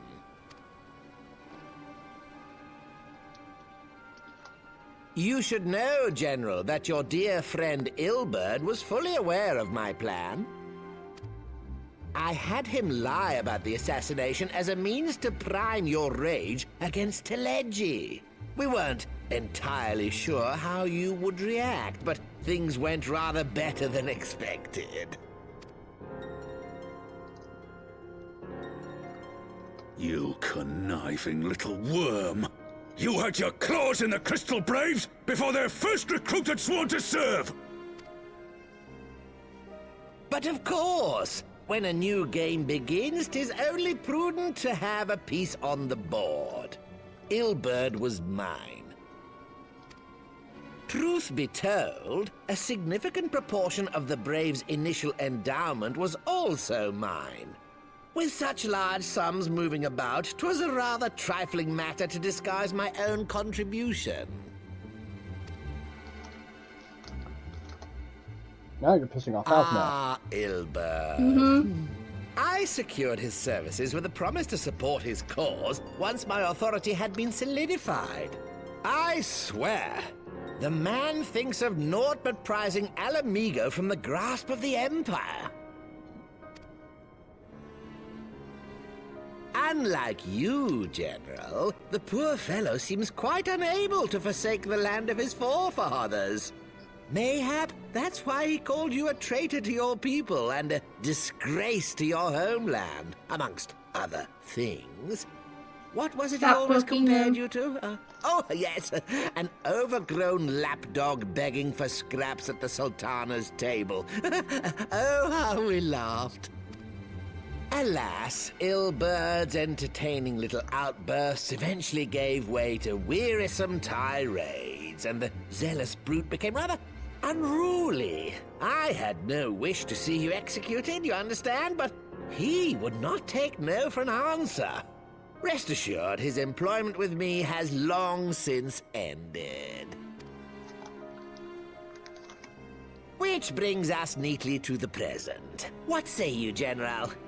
Both you and the Sultana are alive. We have one corpse and one fugitive, and preparations have been made to restore your good name. Shall we cry quits and start again with a blank ledger? The hells we will! Do you honestly expect me to forgive and forget? After all you've done? You're guilty of high treason! Stay your blade, Master Alden. You yourself are not innocent. Or have you forgotten your own crime in executing Telegi Adelegi without trial? Though you acted out of loyalty to the Sultana, such deeds are in violation of both the word and spirit of the law.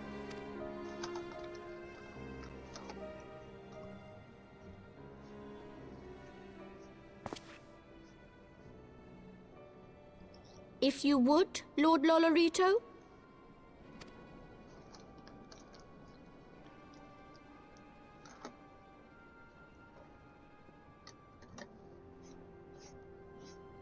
This potion will wake the Sultana from her slumber. Consider it a gesture of conciliation. You will find her grace resting comfortably within her private chambers. Should you doubt my word, I shall willingly accompany you to the palace as your hostage.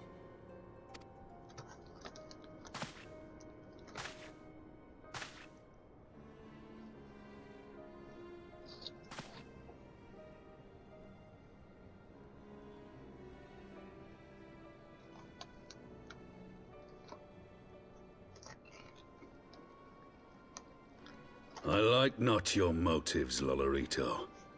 But you saved the Sultana's life, and for that, you have my gratitude.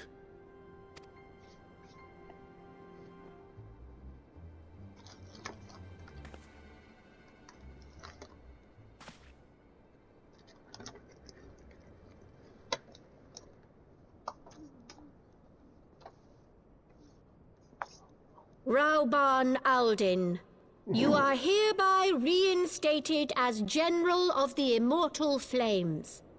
The citizens of Ul'dah shall once more be united under Nanamo Ul'Namo, and together we shall usher in a new age of prosperity.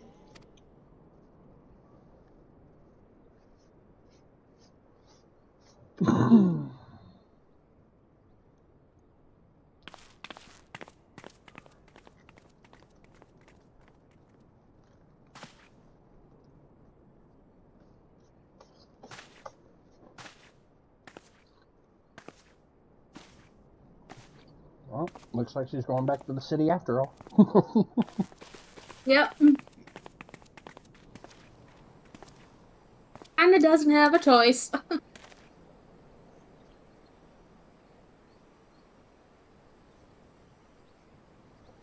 feel like we're just standing there taking all that in, just like, the fuck just happened? Yeah. Yeah, well, the fuck? By the 12, I feared Lord Lolorito's arrival would herald another bloodbath. Little did I suspect that he, of all people, would give us the means to rouse the Sultana. Yeah, today's control is out. Yep. Shall we also make our way to Ul'dah? I should imagine Bartholomew has been instructed to admit us.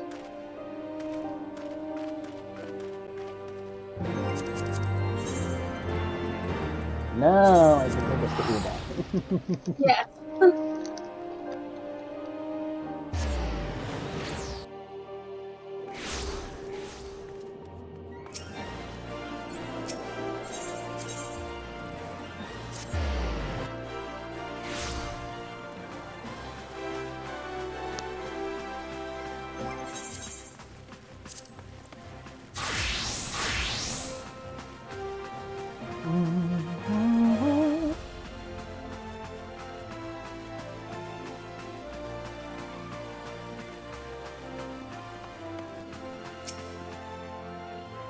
Same route General Rabon mentioned you might be coming. Please, this way if you will.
I was having the longest dream. 'Tis time to wake up, Your Grace. Another day begins in Thanalan, and the sun blazes bright upon the sands. Rabon, what happened to your arm? Yeah. That was my favorite shoulder to sit on, Rabon. Oh my god, yeah.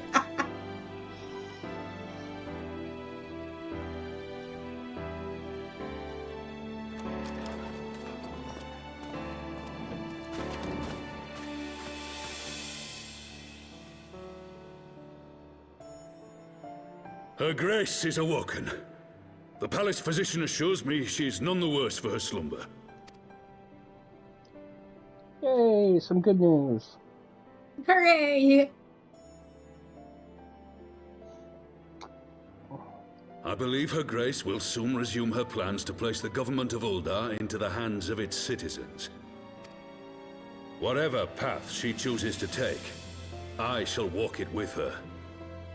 And we shall tread slowly, lest the nation be unsettled in our wake.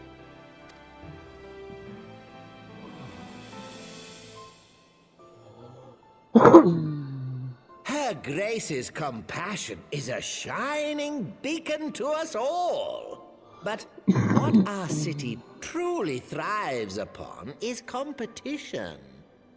'Tis in the struggle against our rivals that opportunities are seized and fortunes made.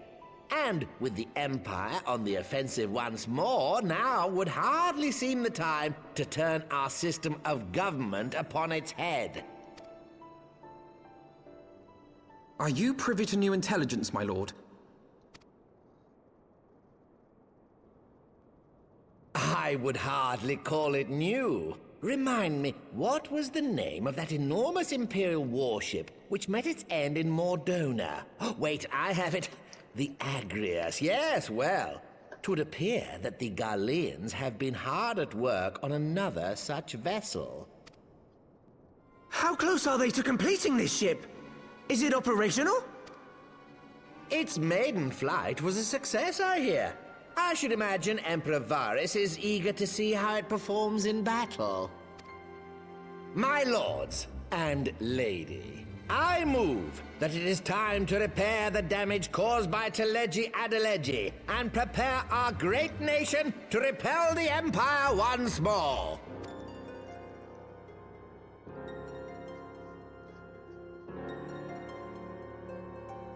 We just have that look on our face like we're pissed the fuck off, like... Can't we just get one piece of good news without a piece of bad news to go with it? Yeah. 'Tis well that the Sultana has awoken. The Syndicate yet needs to put its house in order, but 'twould seem the worst of the confusion has passed. Uldar has taken control of its future, and I must do the same.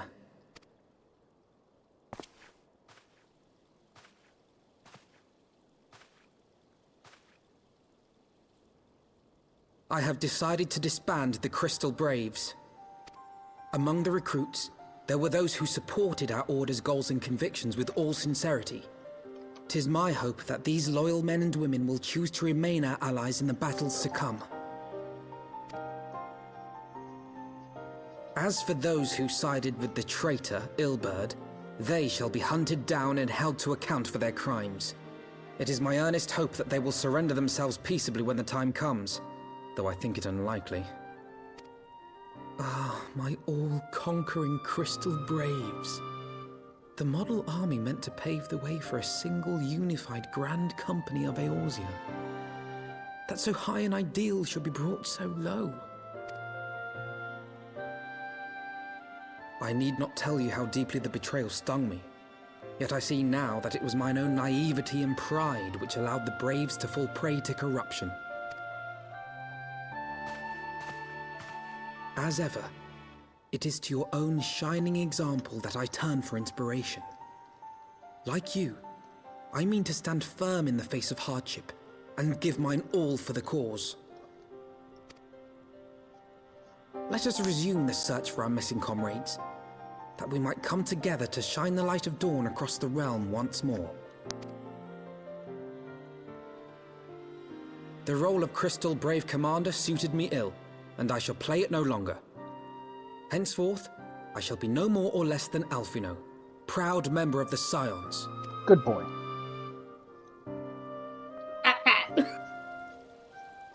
That's a good boy. Yeah. I blush to speak thus of mine inner turmoil. But the fact remains, there is no man alive in whom I would rather confide. Were not for your shining example, I might never have emerged from beneath the pale of my despair. Don't forget about Naka, she was there too. Awkward wave. Hi. Hi, I'm here today. Yep. Still no word from Master Garland. I hope this mana cutter of theirs is nearing completion.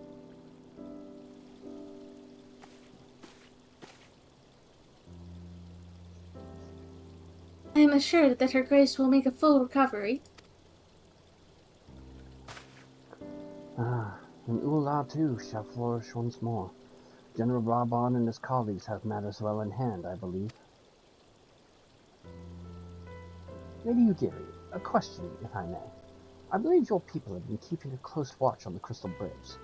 Might you know how things stand at the Rising Stones? Yes, of course. You will be pleased to know that the 3rd Unit Braves abandoned Revenant's Toll when they learned of Captain Ilbert's defeat. The only blue uniforms to be seen there now are those worn by soldiers loyal to you, Master Alphino. To me?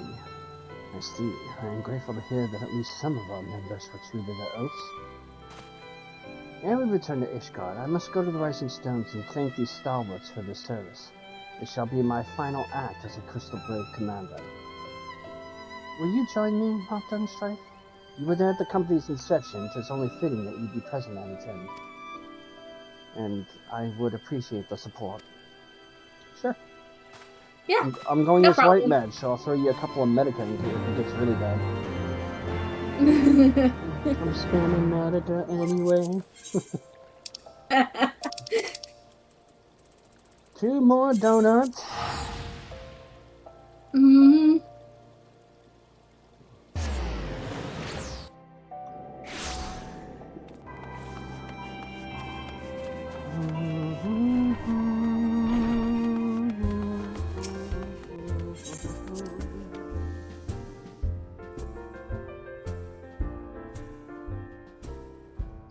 It's amazing how centralized this place became, considering it was a secondary location. Yeah.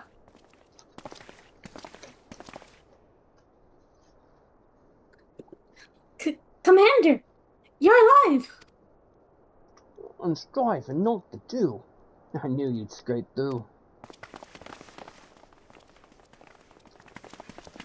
My splendid Crystal Braves.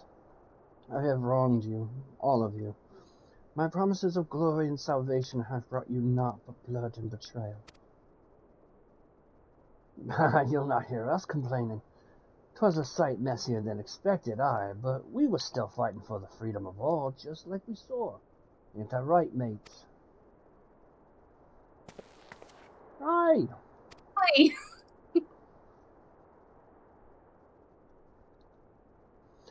You humble me.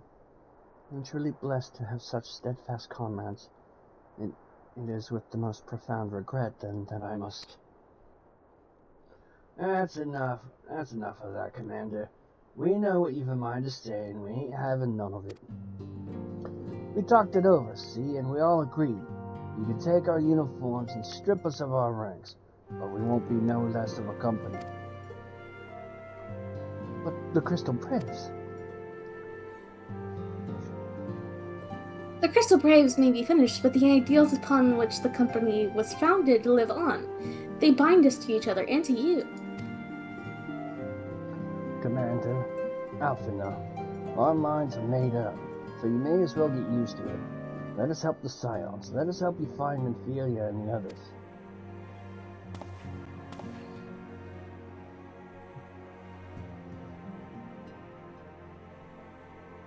My friends, after all that's happened, I know not what to say.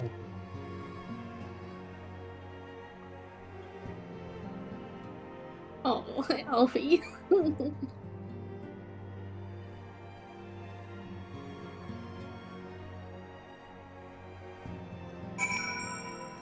It's okay, Alfie, it's okay.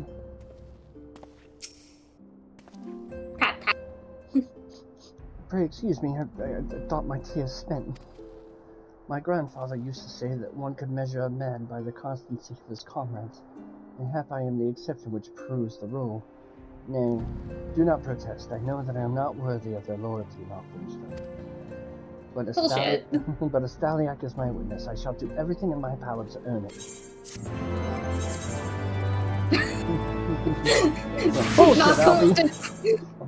Nocta wants to take a page out of Kato's book every single time. It's like, God damn it, Tiana. She just wants to right over the back of the head. Worthy. I am not worthy. I must speak of future plans with the remaining braves. Any information we uncover on the missing science will need to be shared with our allies across the realm. Specifically, Urianger, the living stands at heart of the mission. While we are organizing our various channels of communication, I would ask that you call upon Master Garland at the manufactory. I will join you in Ishgard as soon as I am able. Sure. Okay.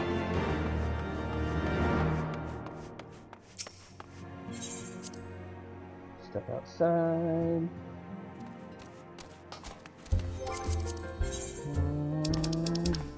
That's the foundation. Yep. I'm standing on top of Baja Blast.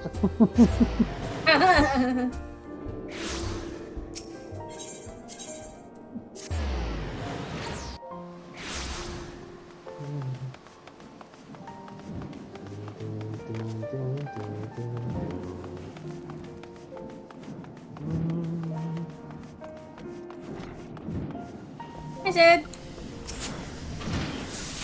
Nocta, Strife, how in the 7th house are you doing? I was just about to send for you. We have but this moment completed the man had his first test. A few minor adjustments that should be ready to go. While we see to the finishing touches, you might want to pay a visit to Fort Parley. Uh-oh. Never good when Nestinian comes looking for us. Yeah, I know, right? To the last vigil? Mm-hmm. Let's follow the kitchen.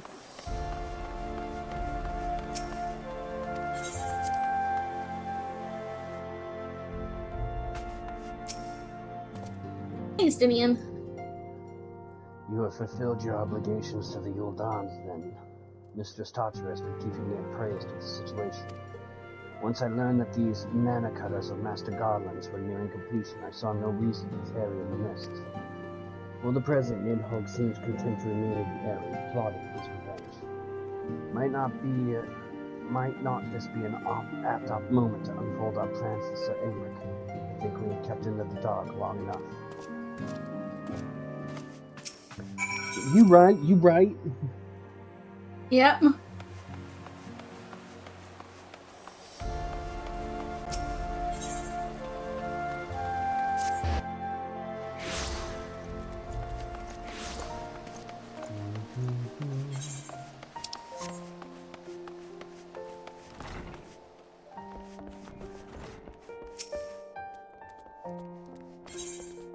Let's go speak with the Lord Commander.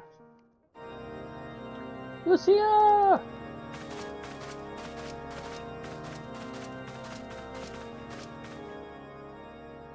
All stands ready, Lord Commander. Ah, the moment has come then.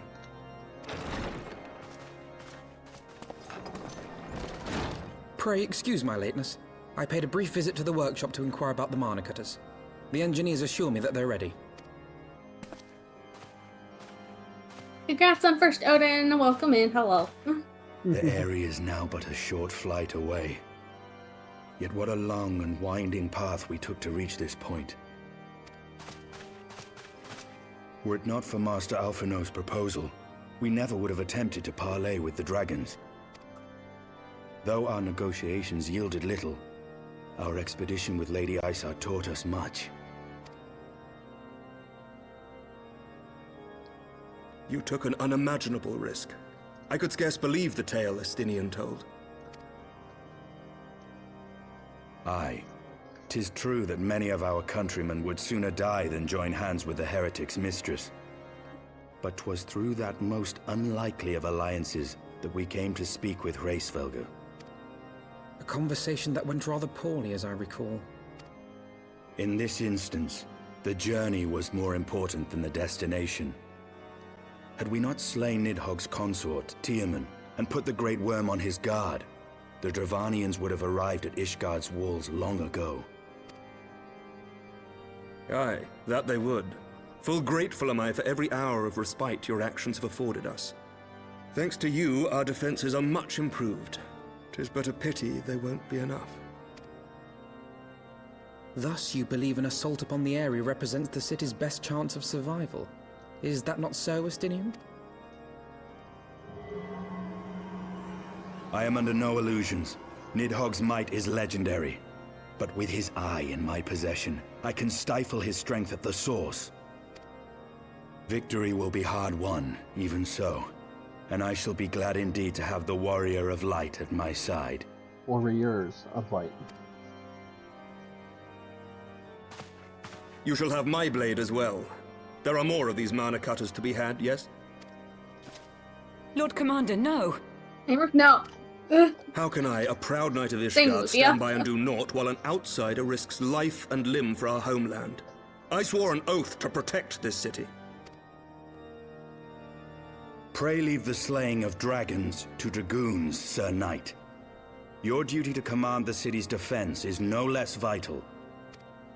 Should we fail, and Nidhogg slip through our grasp, who then will hold the walls against him?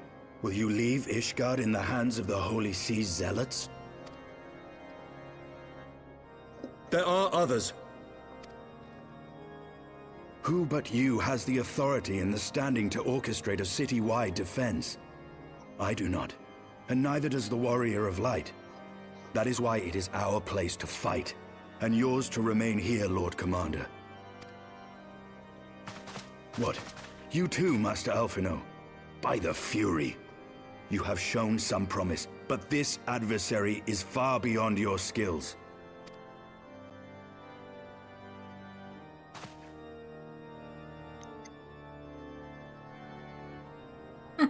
Your candor is appreciated, Sir Dragoon. I shall remain then and cheer you from afar.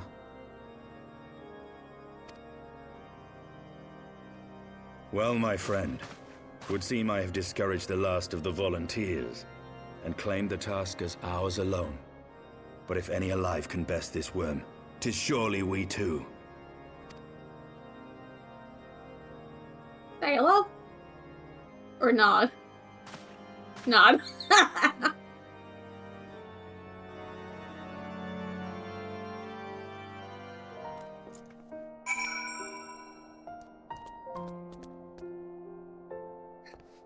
Alright. I have pricked Master Alphino's pride, I fear. But had I been less forceful, the boy would have insisted on accompanying us to the Aery. Do not think me blind to his talents. With a few more campaigns under his belt, I have no doubt that Alphino will make a fine field commander. But one does not practice on an adversary such as Nidhogg. We shall be hard-pressed enough without the added worry of carrying a novice. Rude.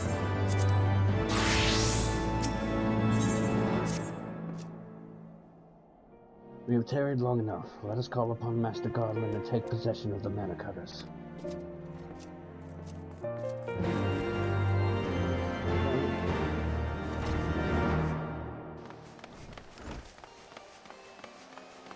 Sid!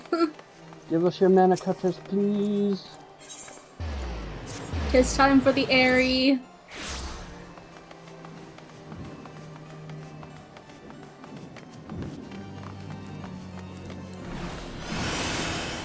Speed is key! Yep. I said. Strife, Nocta, hold hands. The cutters are ready when you are.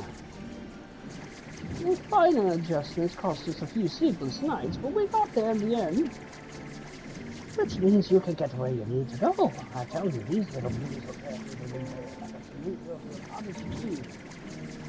And that, my friends, is a Garland Ironworks guarantee. You have our thanks. Come, warriors of light. The Dreadworm awaits. None. God.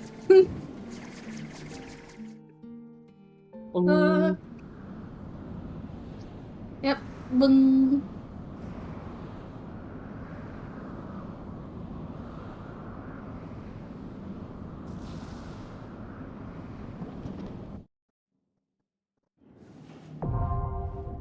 The Aery, now accessible. Okay. Alrighty.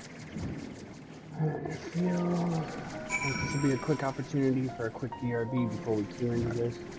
There's not much left of this quest line, so I'm gonna quickly turn off skip playback. yeah, don't forget that. Yep, I have it off. It's okay. Hi, Rain. BRB. Rain!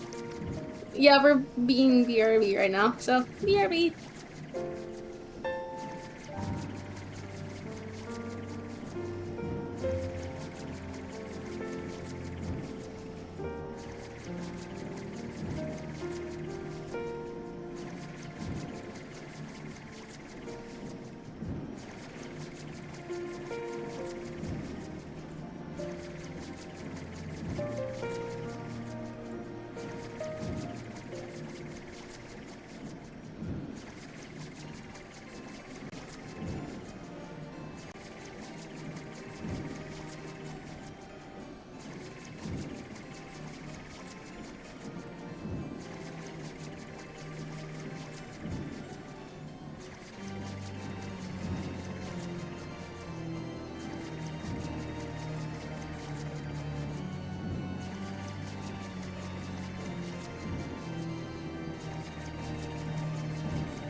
I'm back.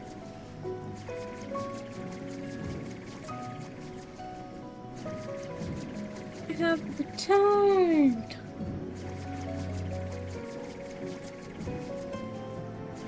There we go. Alright.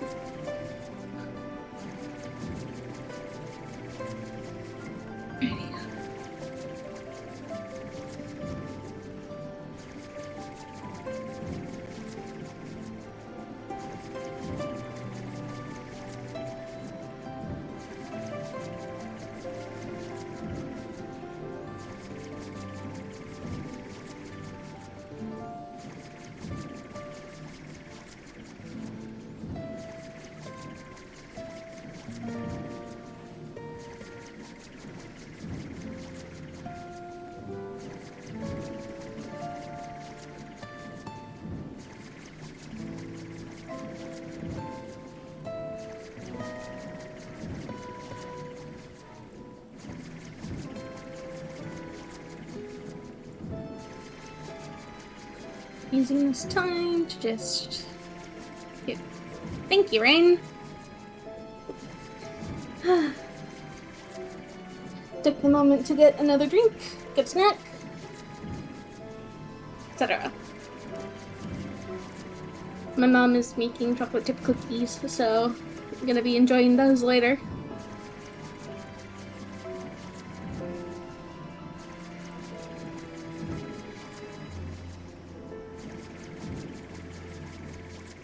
Yep.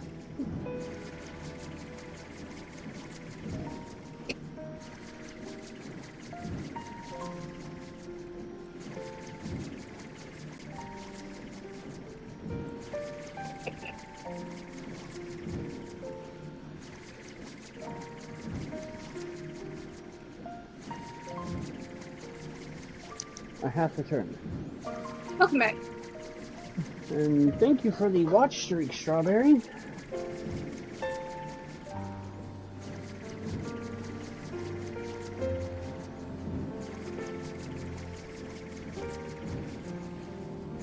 Alright, so now we get to do the Aery. We're just trying to finish up the 54, 56 MSQ. We're almost near the end of the 55. I don't know, Rain, you wanna join us for the Aery? We need a tank or a heal. Or are you still not in a position where you could probably commit?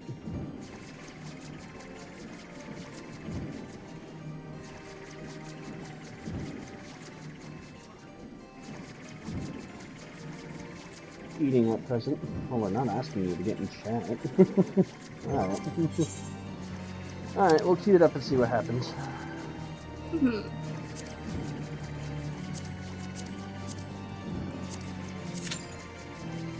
Oh, it says less than 5 minutes, we'll see.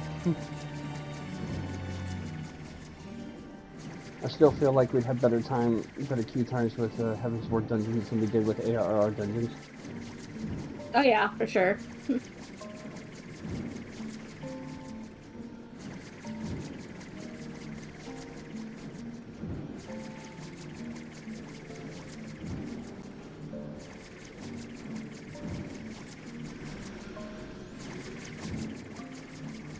I would ask Strawberry, but I don't recall whether or not she's actually gotten her sub back. Last I heard, she hadn't.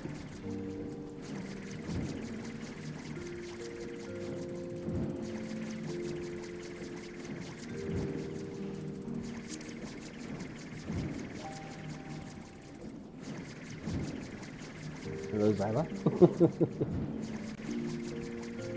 If it takes more than 5 minutes, I'll log in.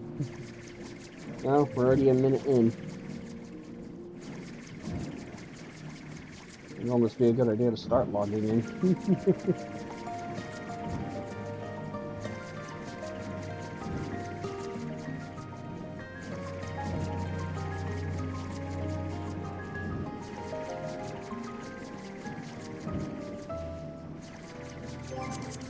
Who do I have online?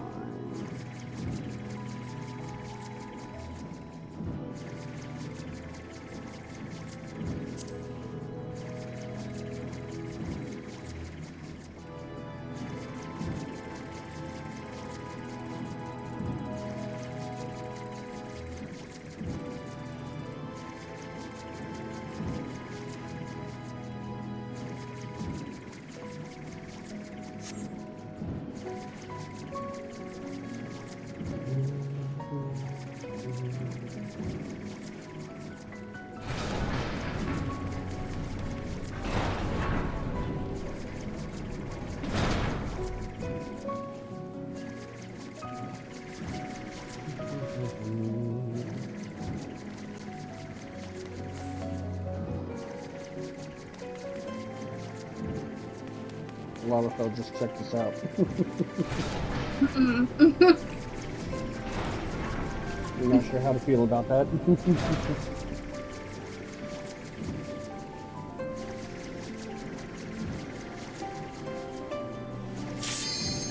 Oh, hey, never mind, Rain. Less than 3 minutes. Pretty good.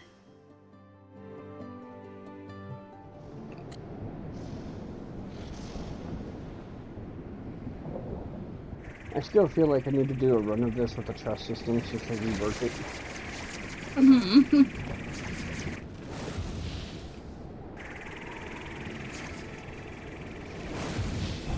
Hi, Nidhogg.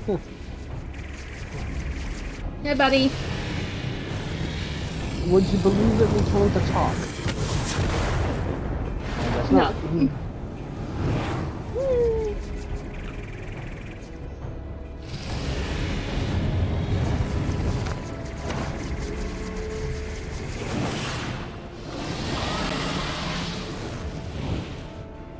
That would have been helpful the first time. Yeah, before Nocta lost her eyebrows.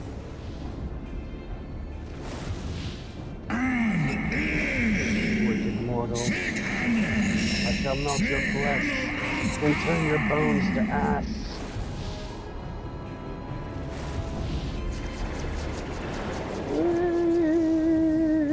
Find a landing point, find a landing point. Whee! Good save.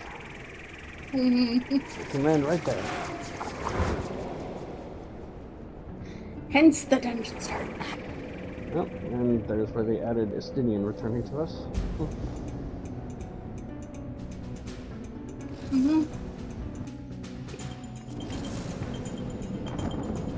Yay, no things.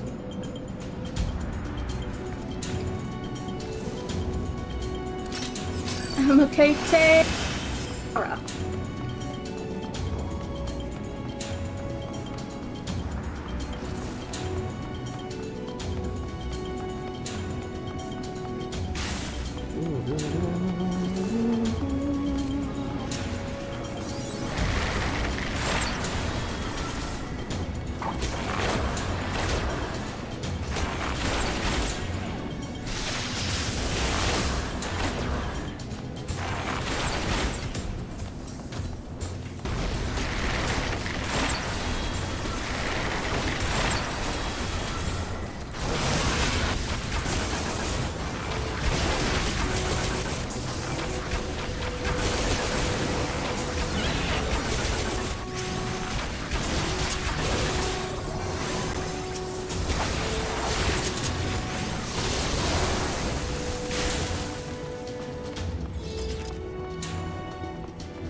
I don't know what it is, but usually the midpoint dungeons of any expansion seem to be really good for the build.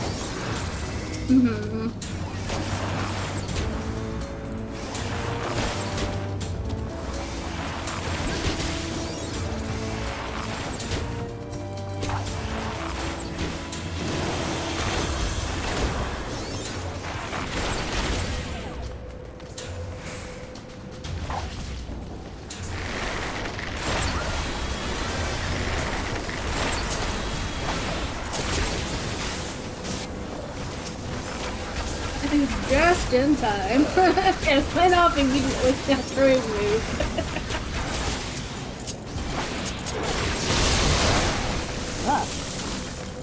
Hey, little circles!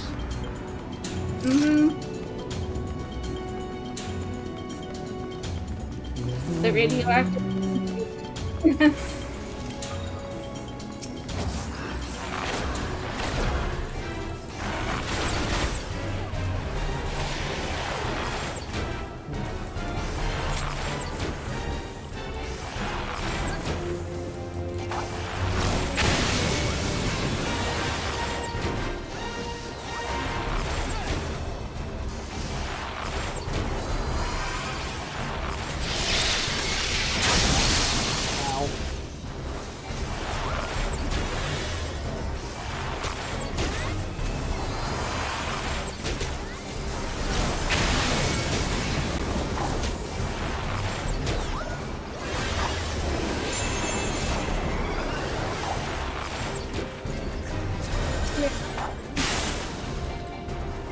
There we go.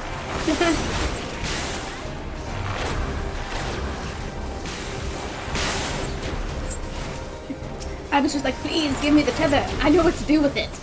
Yes, give me the tether. Give it to me. can say thanks.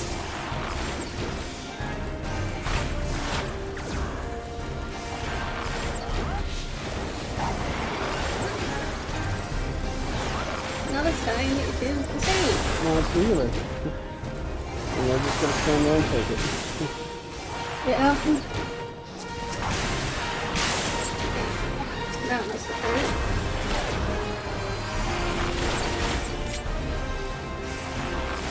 That's why you take me to the statue.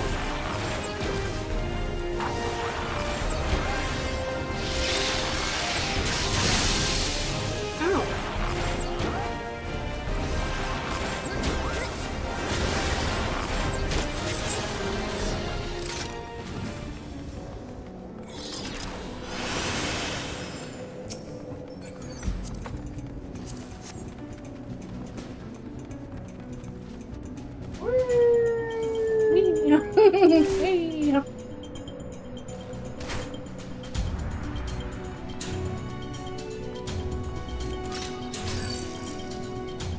A terrible tragedy is before you. Oh no, whatever will we do?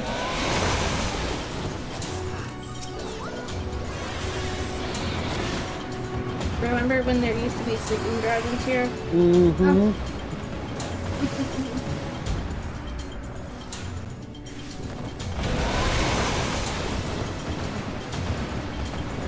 Healer gives no fucks. Yeah.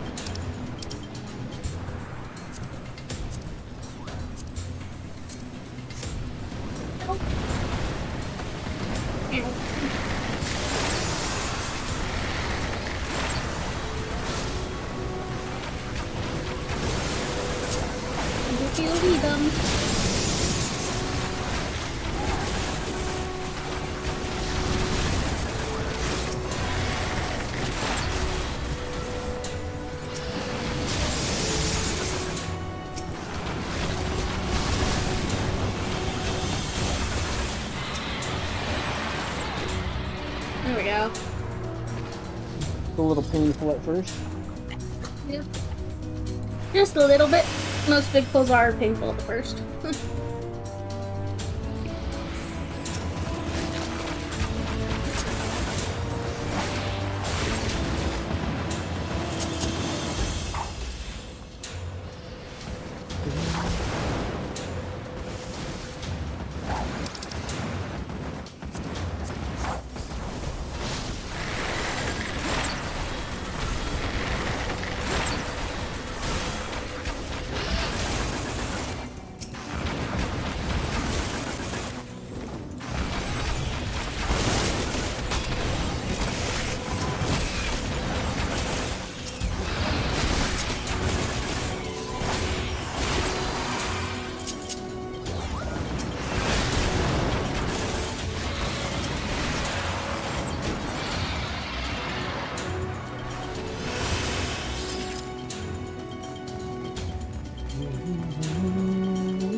I will not get hit by that.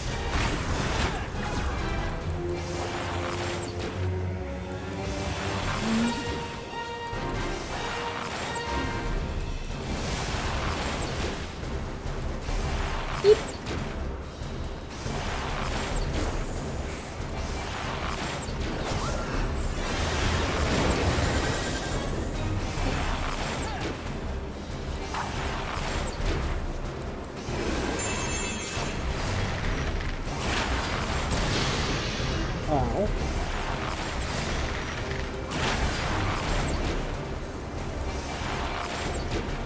Oh, that and the hockey stick got used to there.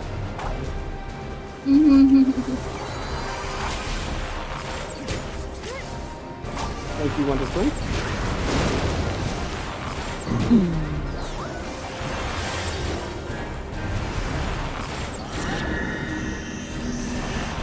Nope.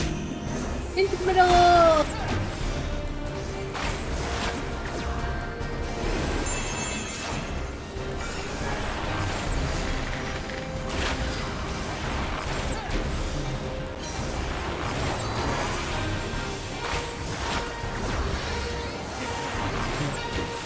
In the flow level fumes. Let me guess. Miguel is unsafe? Yes, correct.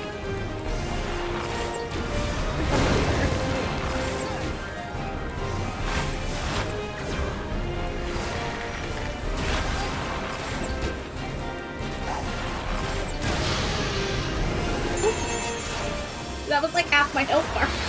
Ouch. Die! Bye-bye. Oh, they leveled. The healer and the tank leveled. I remember what it was like to level. I know, right? Ooh, I'll take that. I rolled low.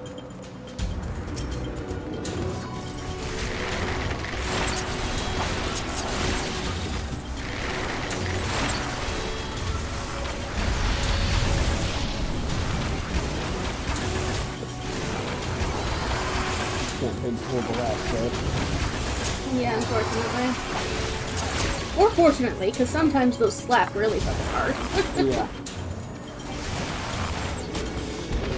Alrighty, up the falling pillar!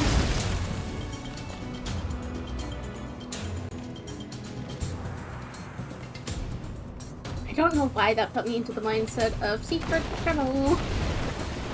Yeah, Roger, Roger. Roger, Roger.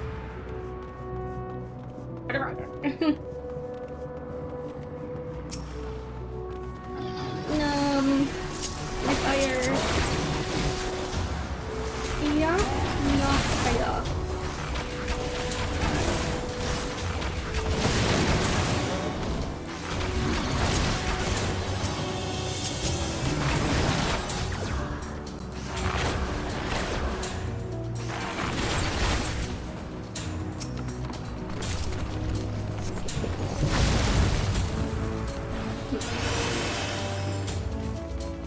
Back up at another pillar.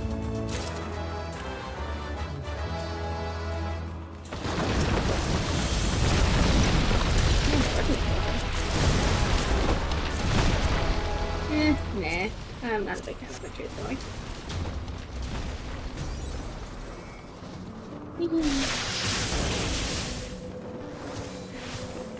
Pull everything.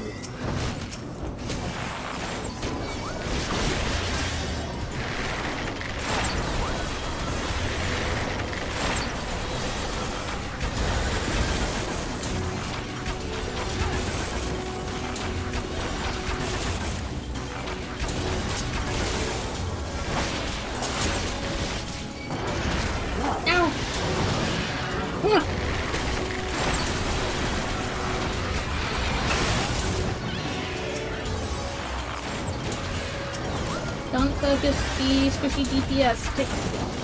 Speed pickup, Jimmy. That's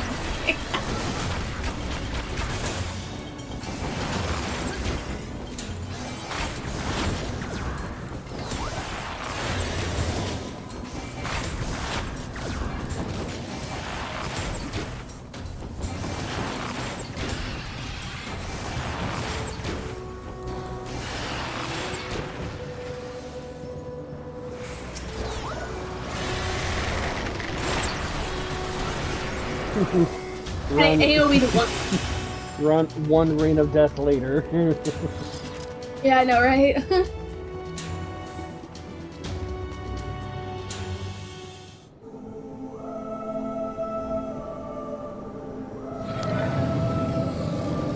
Hi, Nidhi. Hi, Nidhogg.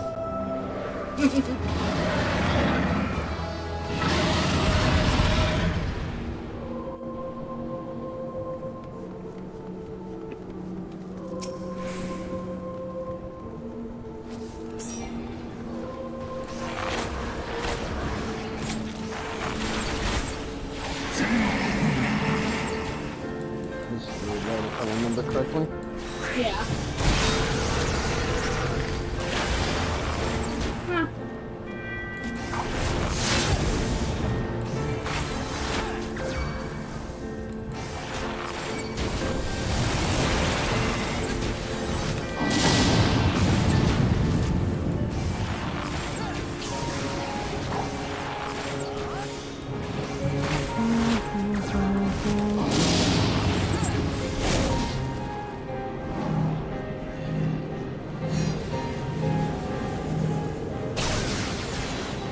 did not like you. They didn't like the skinny bard.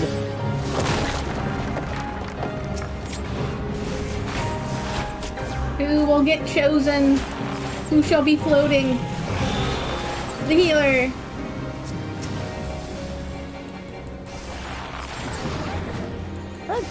Healer! Healer saved. We're good.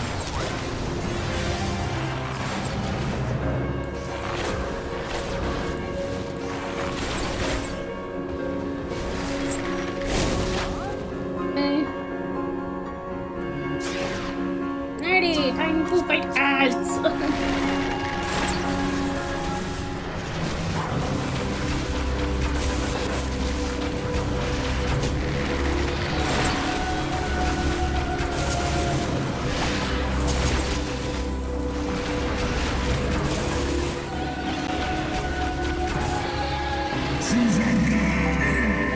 Wow, that was a little bit over 25.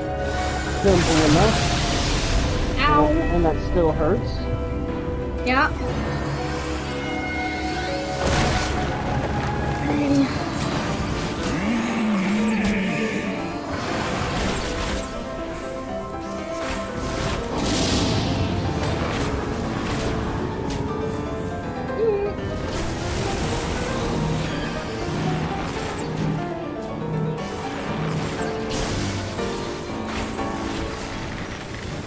Unfortunately, I cannot be a res mage here if I die, so... I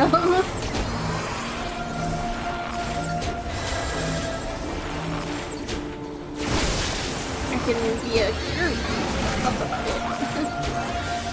Ow. Well, you can just do it. You can just be a heal mage. Or a DPS mage. One of the two. Fuck it.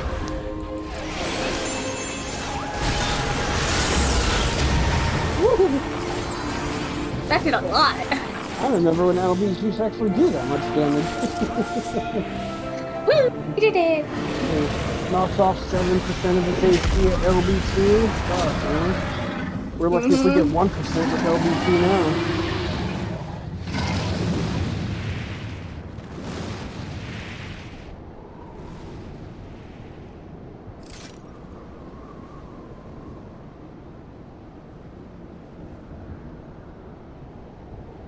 Let's see, did they stay? Nope. No, of course not. That's why I wanted to die. Alrighty.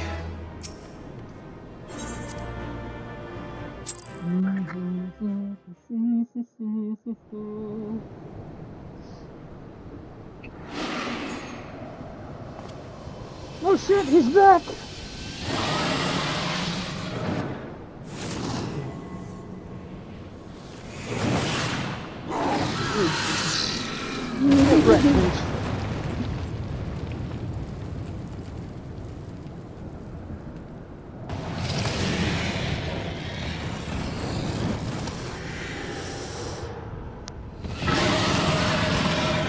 You're so angry. Maybe if we brought him a Snickers bar?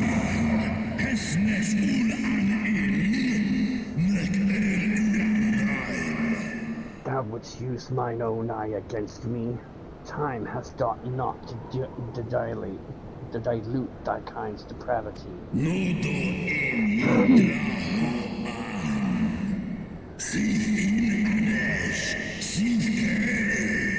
I have not forgotten thee, Dragoon. Mine essence claimed thee once and shall do so again.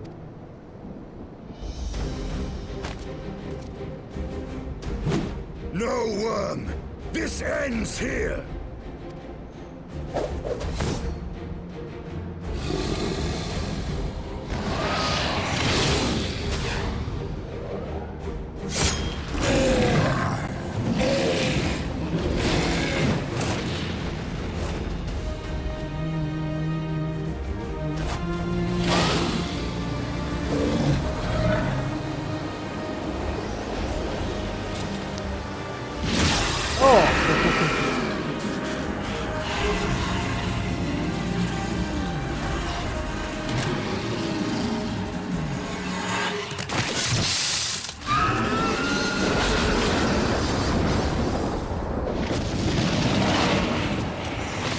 that you were saying about not being potentially, it'll be a miracle if you don't end up covered in Nidhogg's blood? Mm-hmm.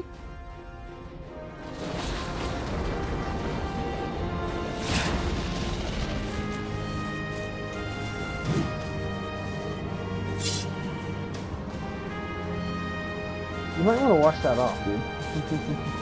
You gifted my people 1,000 years of suffering. Now I gift you an eternity in darkness.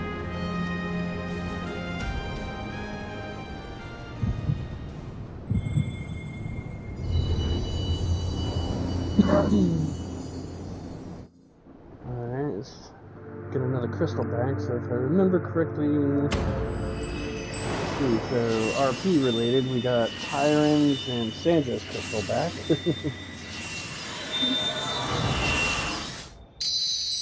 Hey, there's Xeno's crystal. Yeah! We got Xeno!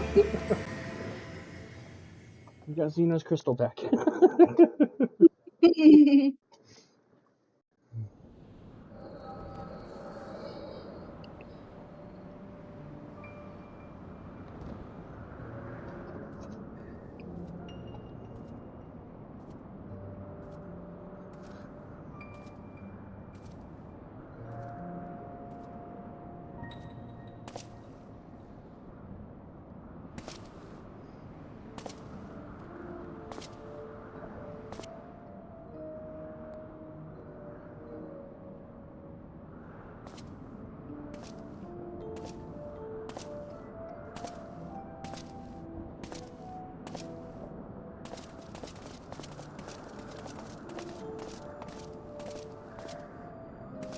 They are ours, Lord Eldrath.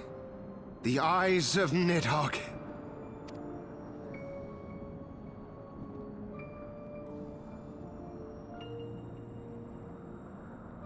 Wait a minute. Aye. The worm lies broken and my father is avenged. With the wellspring of his vitality thus denied him, Nidhogg shall not linger long in this world. If they took both of Nidhogg's eyes, why did he have one? But behold the terrible price we have paid. My sire is dead. So many brother knights slain. We traded our honor for the strength which now courses in our veins. And still we are forced to make such sacrifice. But not in vain, my lord. Hraesvelgr is the only great worm left in Dravania, and he dares not leave his lair. With Nidhogg's eyes in your possession, who now can challenge the might of Ishgard, ascend the throne, and take your rightful place as the ruler of our people?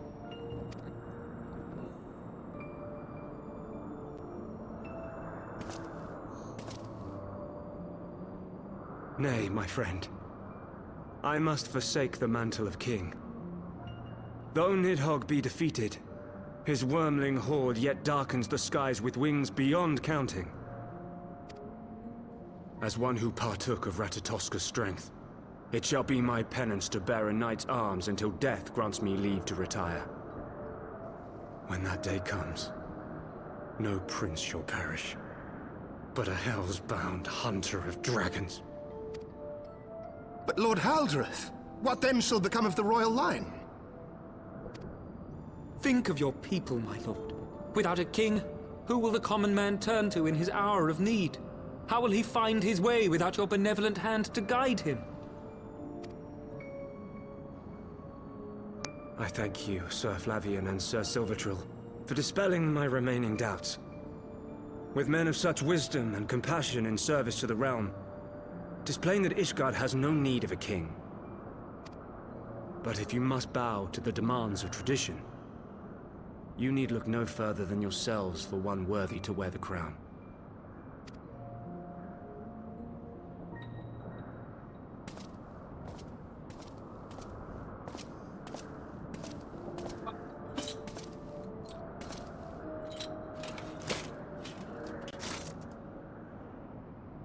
Fare thee well, my brother knights, my loyal friends. On these shoulders shall I bear the weight of my father's sins. With this lance shall I repay the debt accrued through our misdeeds.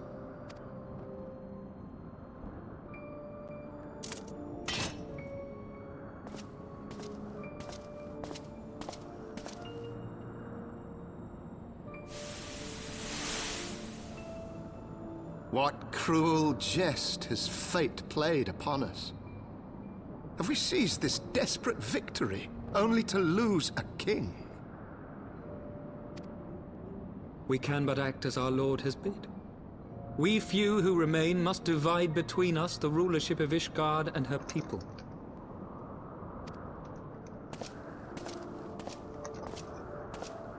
Not I. My oath was to Lord Haldrath, and he alone. If he is not to be king, then I would hang up my shield as well. Will you abandon us too, sir?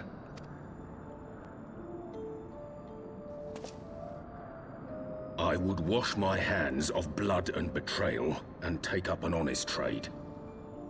Mayhap I shall serve ale instead of sharpened steel.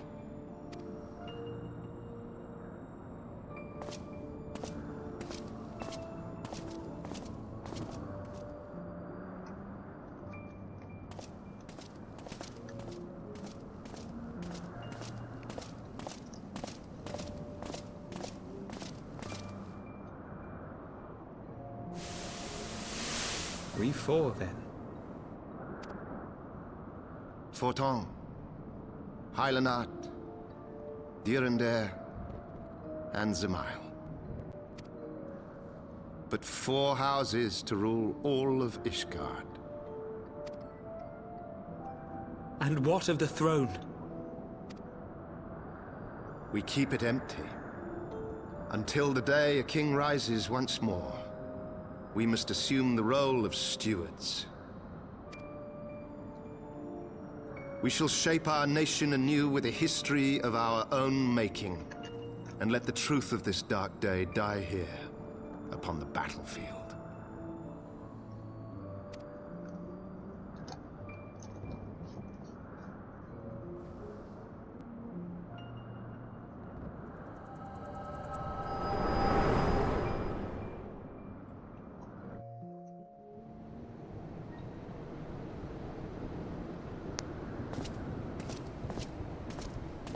What ails you, friend? Are you wounded?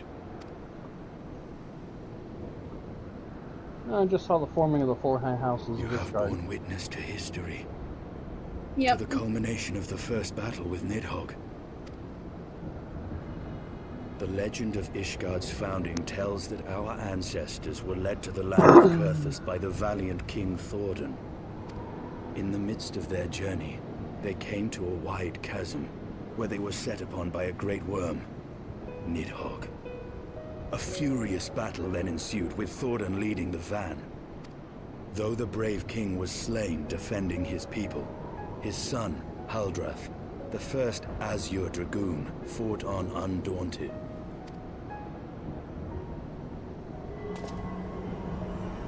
And with a mighty thrust of his lance, he gouged out Nidhogg's eye, forcing the wicked creature into retreat. Thus did this eldritch orb become a sacred treasure of Ishgard, lending its power to every knight deemed worthy to bear the title of Azure Dragoon. A rousing tale, is it not? Would that I could still believe it. But your vision, which we must accept as immutable truth, leaves no room for doubt. Save on one point. If Haldrath took both of Nidhogg's eyes, then how came this eye to be lodged in the worm's skull?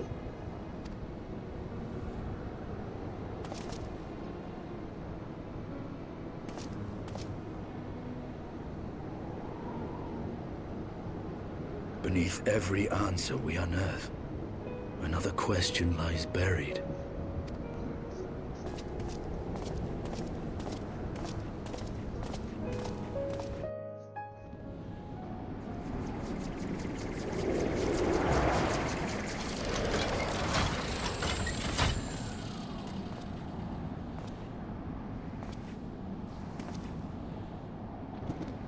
'Twas a fierce battle, but one I knew we would win.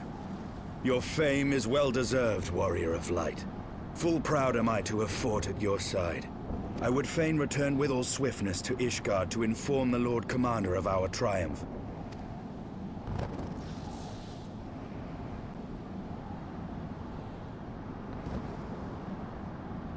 But we must first have words with Hraesvelgr.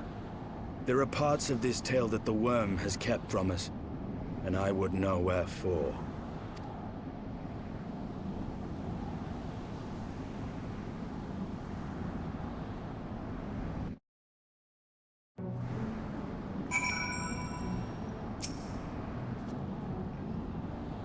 Ready? Yep.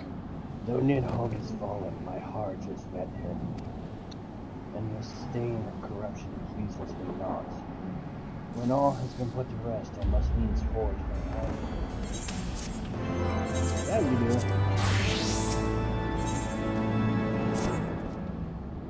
With Nidhogg fallen, none save Hraesvelgr remains to answer our questions. Let us trouble the world again. And if Iceheart yet lingers at Zenith, all the better. I would have her hear the truth from the dragon's maw.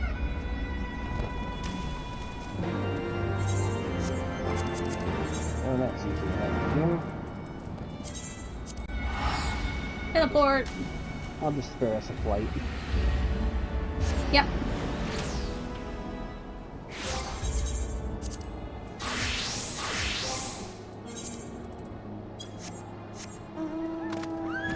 Ruda! You've been Took me naughty! Chibbles, thank you for the resubs. 68 months, holy shit.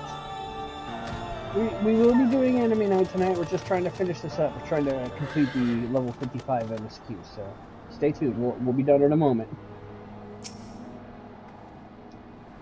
Ready? Yep.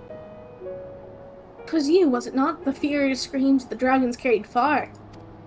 You have slain Nidhogg. What more could you desire from this place? Will you not allow Hraesvelgr to mourn the death of his kin in peace? Spare us your sanctimonious judgment, Ice Maiden. We have a gift for the Great Worm, and a mystery that can no longer lie buried. Lady Iceheart, the Dragon Song War has all but consumed your life, including many of your followers. It is time you learned the truth of its beginning, the whole truth, that we may at last bring this bitter conflict to an end. Sound the horn, warriors of light. Okay.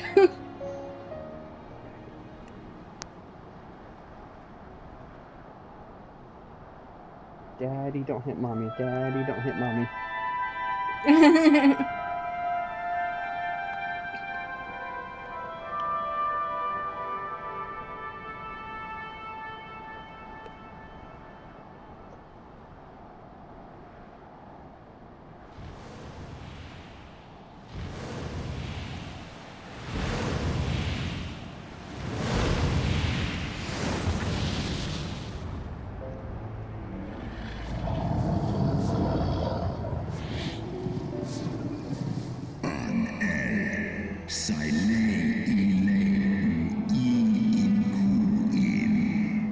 Impertinent mortals ever seeking to bury old wrongs under new.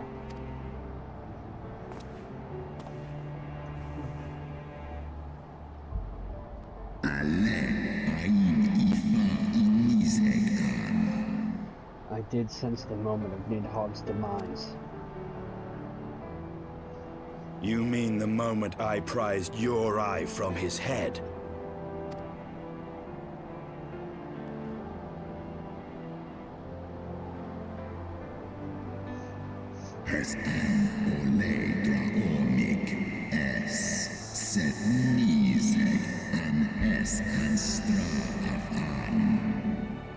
Twould seem thou hast uncovered my secret. Aye, unto the blinded Nidhogg did I yield one half of my strength.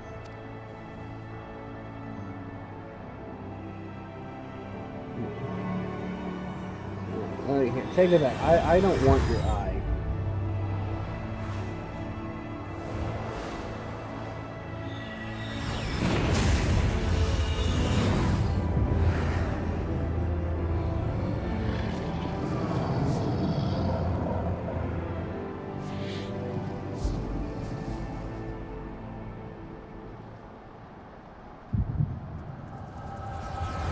Collision again. Here we go, getting lost in the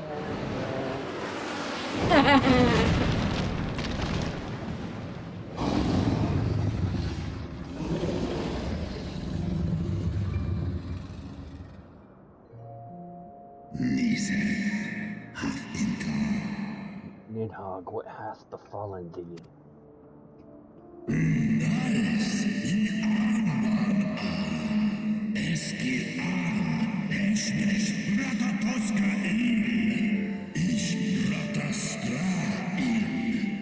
We are undone by covetous mortals. They did take out Ratasoka's eyes and glut their appetites upon her essence.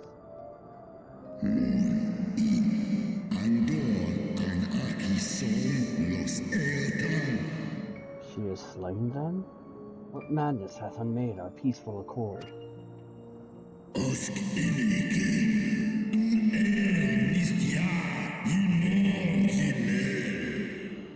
Did I not warn thee, brood brother? They have ever been untrustworthy creatures, those short-lived Elazin.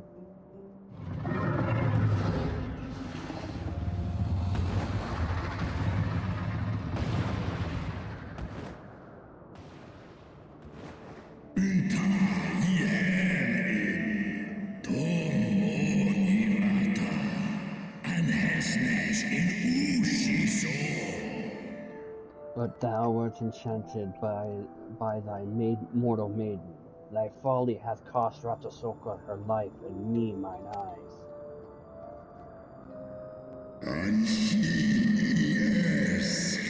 Yes,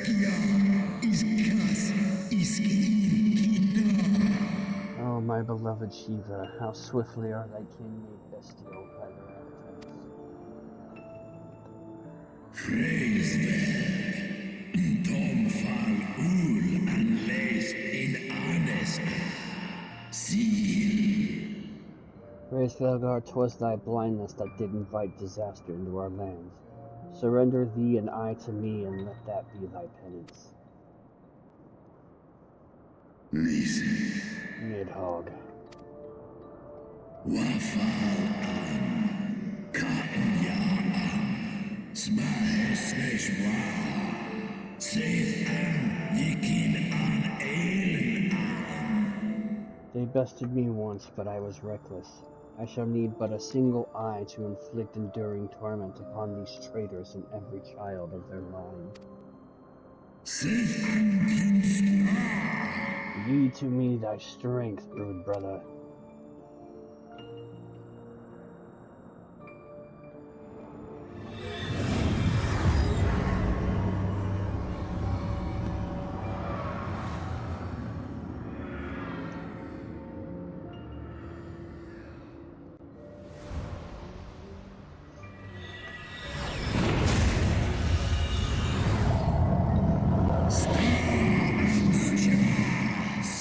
My vengeance has begun.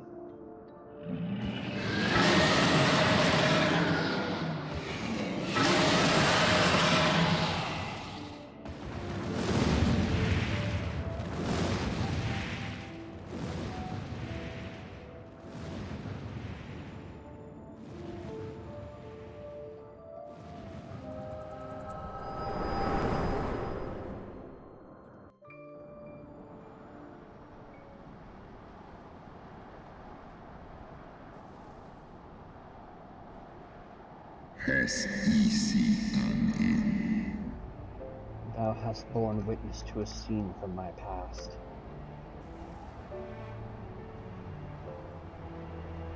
It was yours. Your strength that sustained Nidhogg all these years. Would that Haldrath had dealt the worm a killing blow.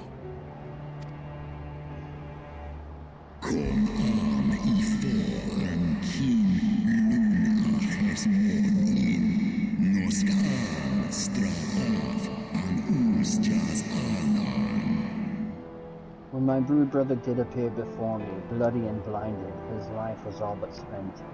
He demanded half my vigor that he might exact his And so you acquiesced.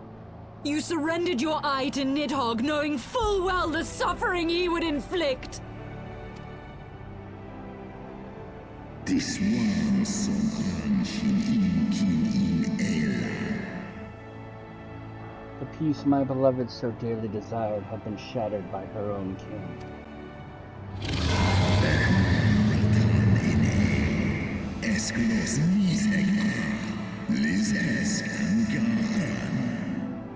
The treachery claimed my brood sister's life and my brood brother's reason. Thinkest thou thy fits of indignation?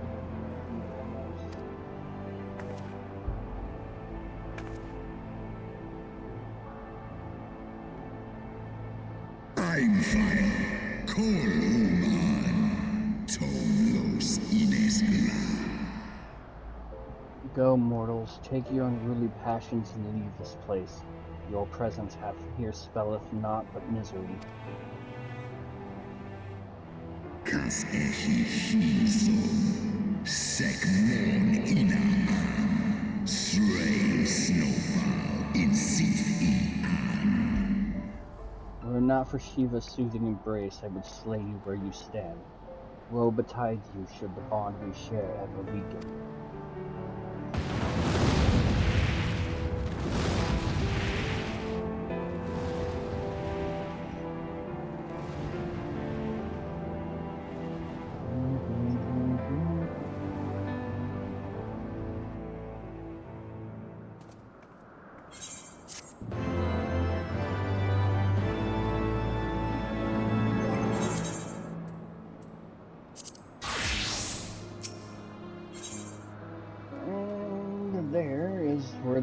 That's the end of the 55. Yay! So we get to come back here to pick the quest back up. Yes. Okay. So not the worst place to stop, but hey, we're officially halfway through Heavensward. Yay!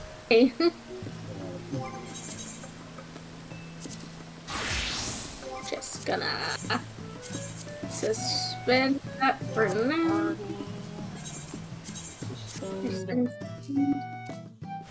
Alright.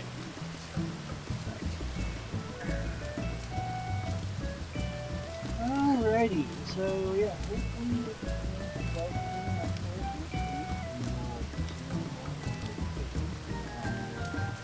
I am kind of playing it by ear, so yeah. Yeah. At least we got a little extra progression. So. A little bit, yeah. Little over 3 hours, not bad.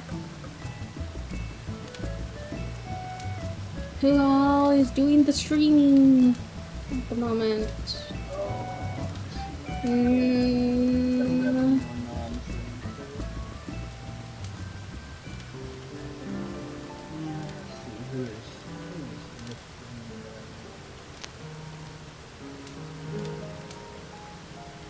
Got a lot of notifications that people were streaming.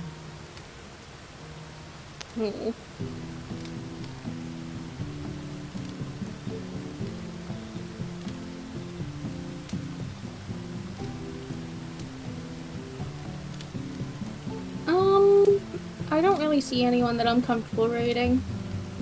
Yeah.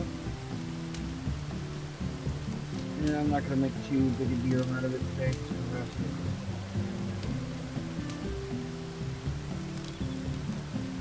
Alright, so hopefully we'll be back this coming Friday for more Prime hopefully. If not, I'm sure Rain will probably be able to do some more stuff tonight.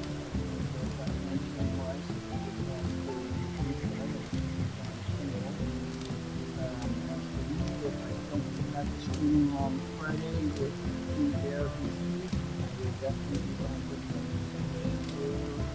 the next round of Resident Evil. We'd like to celebrate Resident Evil, starting with Resident Evil Revelations 2. So that's what I got going on for me. You want to add so and what you got going on Friday and Well, I did say that I was going to stream the weekend. things just not coincide. So I will be back Wednesday, hopefully, doing Montclair Obscure Expedition 33. Hopefully back on Friday for Chrono Trigger. And I'm talking of collabing with a few different people, so we'll see where that goes. Yeah. Well, that works for me. So you'll see us around. Otherwise, hopefully you'll definitely see us next time. Until next time, guys. Have a great rest of your night. Remember, in my Discord, we have nights every Monday. If any of you want to click the link in the Discord, you can find us on the internet. We're currently watching Log Horizon. And yeah, and if you have any suggestions, feel free to comment on it. Until then, good night, everybody. Night, everyone. Thanks for coming by. See you guys later. Bye-bye.